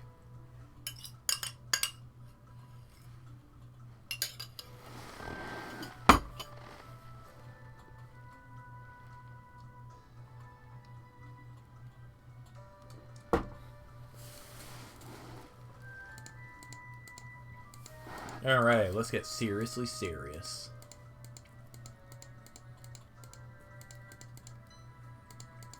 Not a lot of gold in this cave yet. Excuse me, camera.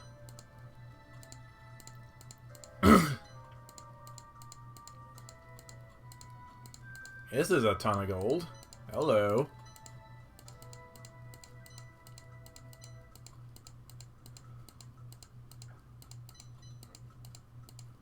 Trolls! Lots of trolls. Oh, one troll anyway.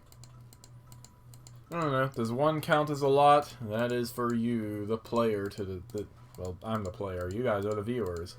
It's for you, the viewer, to decide. Trying to get 15 phoenix feathers is a lot riskier than the other lands, just because you can't fight the running dogs directly.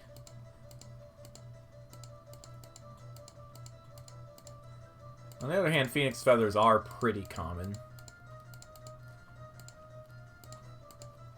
If I manage to kill a running dog, hey, that works more for me.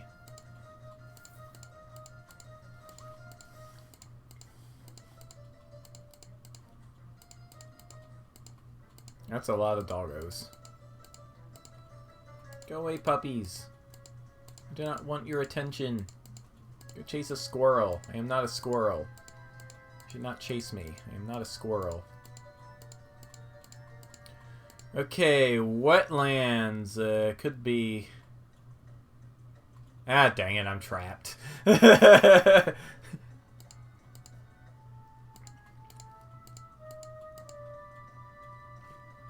Well then.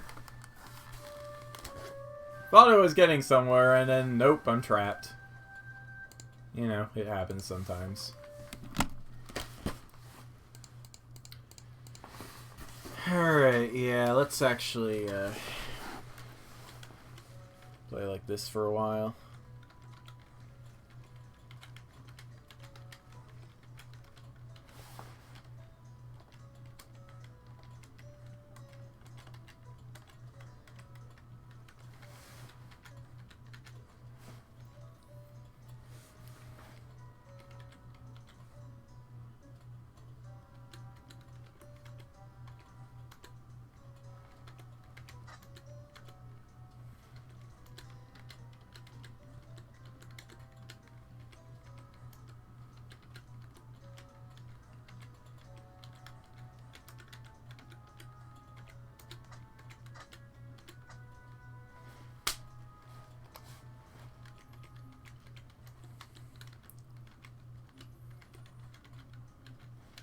And, you know, this is just kind of what I get by running on autopilot, I guess.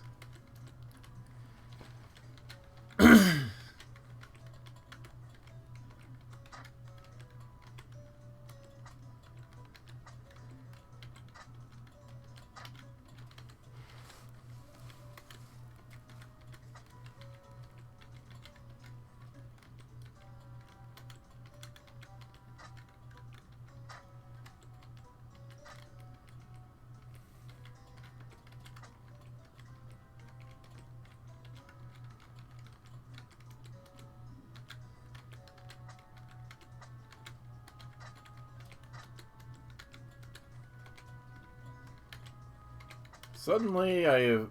Oh. These are not orbs. They're ice diamonds.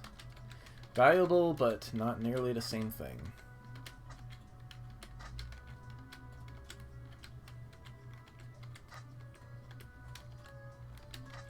Let's get this one and then get out of here. Because, oh man, it's doggos. It's Doggo City. Hey, puppies. Now, slime. Lots and lots of slime. It is time for slime.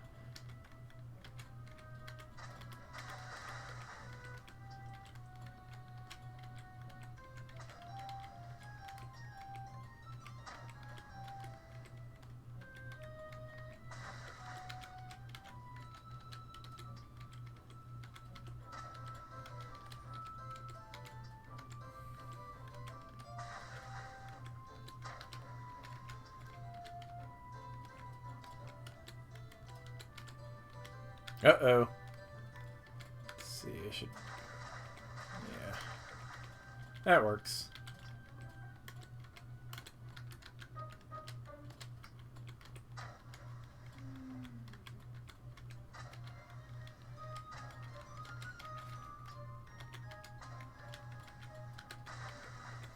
It's always good to attack one of the opposite color every now and then just to cut off the guys pursuing you. A gigantic crowd that is bound to appearify.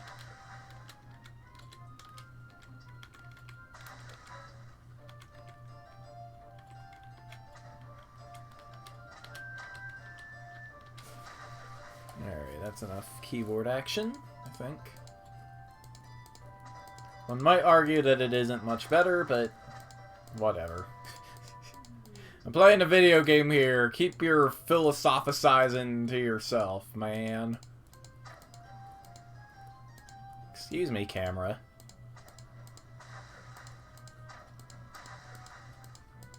Orb of speed. Ooh, lots of turns of speed. Boink. Boink. Boink. etc.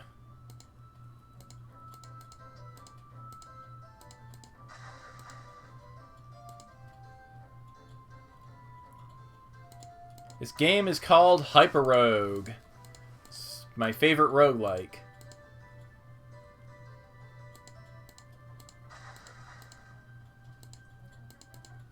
Get back on the... Really? Alright, time to wait for a slime to come to me, I guess. That doesn't work either. Alright, guess I'm not doing the wetlands.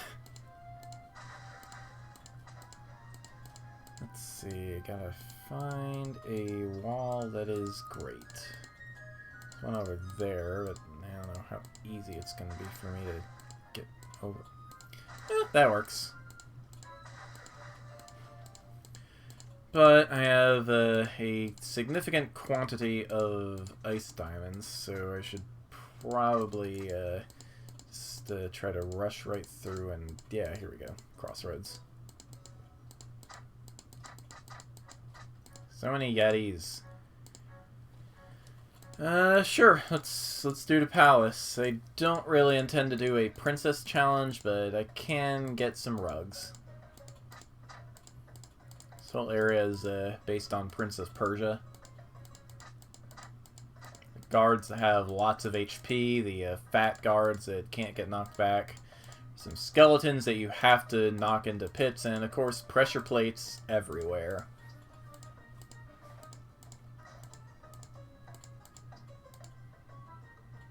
Speaking of which, here's a skeleton. That didn't work as well as I was hoping. It's the Vizier!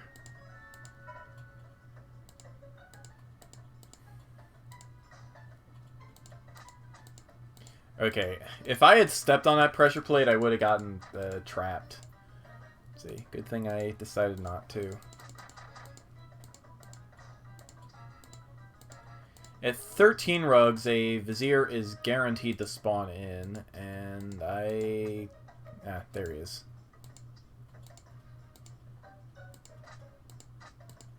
Just run away from the Vizier in order to attack him. The mouse will take me to the princess, but I don't want to rescue the princess right now. It's very time-consuming. Get out of here, skeleton.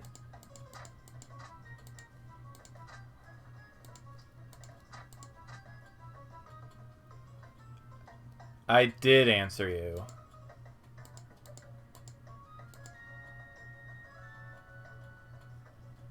Okay, if I go there, that is bad for me. Uh-oh.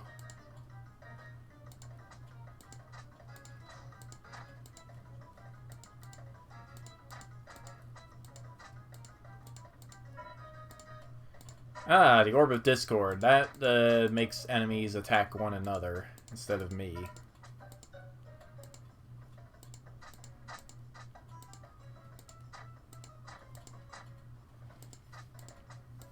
Alright, I think it is high time I got the heck out of here.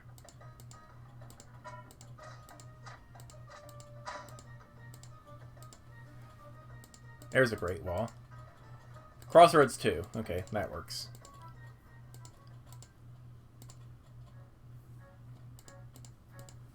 Ivory Tower, huh?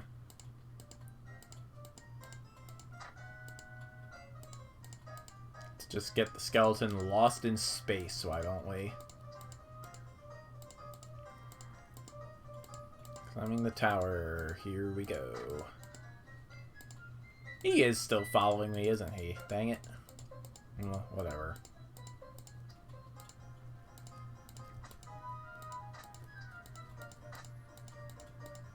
Yeah, we'll get him lost at the mall. Press F to Jason.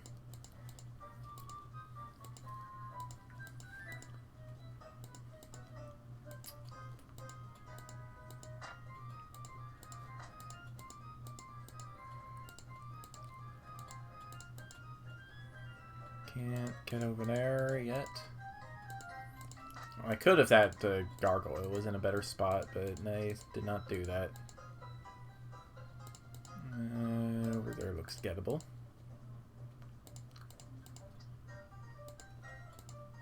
Ready to face mountains and dungeons. Don't think I've ever been to the dungeon on an actual run of the game, but I'm kind of trying to get 200 points here, so it doesn't seem wise to press my luck. Just yet, anyway.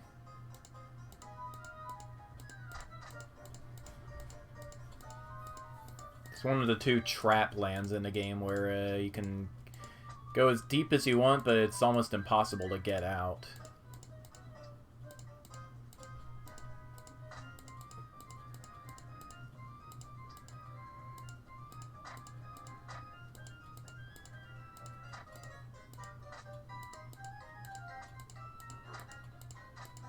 So many dudes. What am I supposed to do with all these dudes? I gotta find another way. Uh-oh. This could be trouble in the bathroom. It's not something you want your toddler to... It's not something you want to hear your toddler say.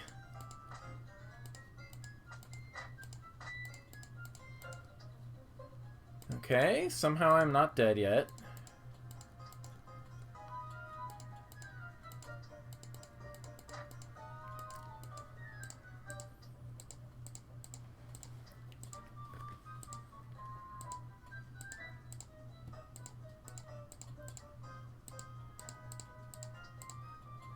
Oh, jeez, that is a lot of dudes. I don't like it. That might be... Yeah. Dang it. Alright, one more run and then I think I'll call it a night.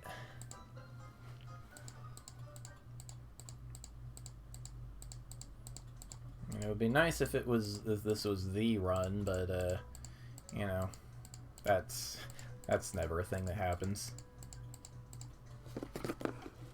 Fox is going to be streaming stuff tomorrow. Maybe Super Mario Sunshine, but if not, Ghost of Tsushima. Both of which are pretty neat games.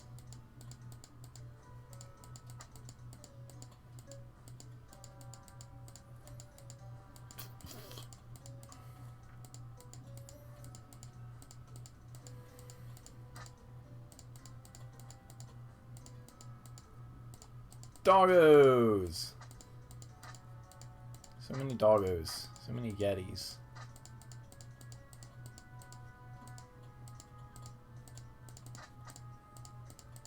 Alright, off to the desert where there is spice. What is your favorite spice? I like cinnamon and thyme.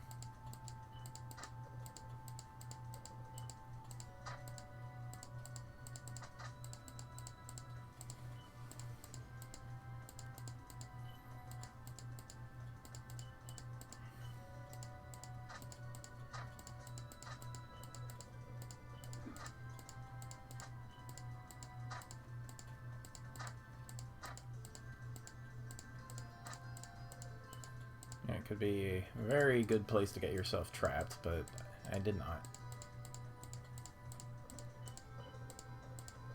Oh no, it's the dudes. Uh-oh.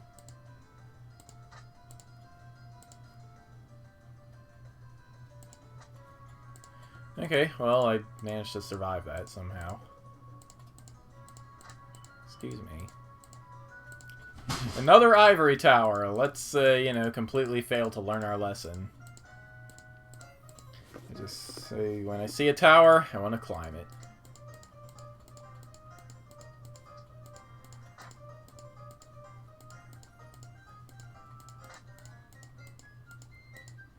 I mean, what's the worst that can happen? I blew up the pillar on the 10th floor. There ain't no evil music out there to get me. Or at least that is a thing which I hope.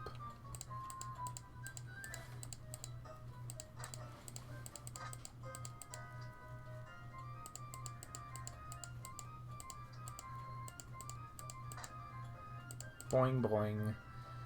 That did not get me anywhere of value.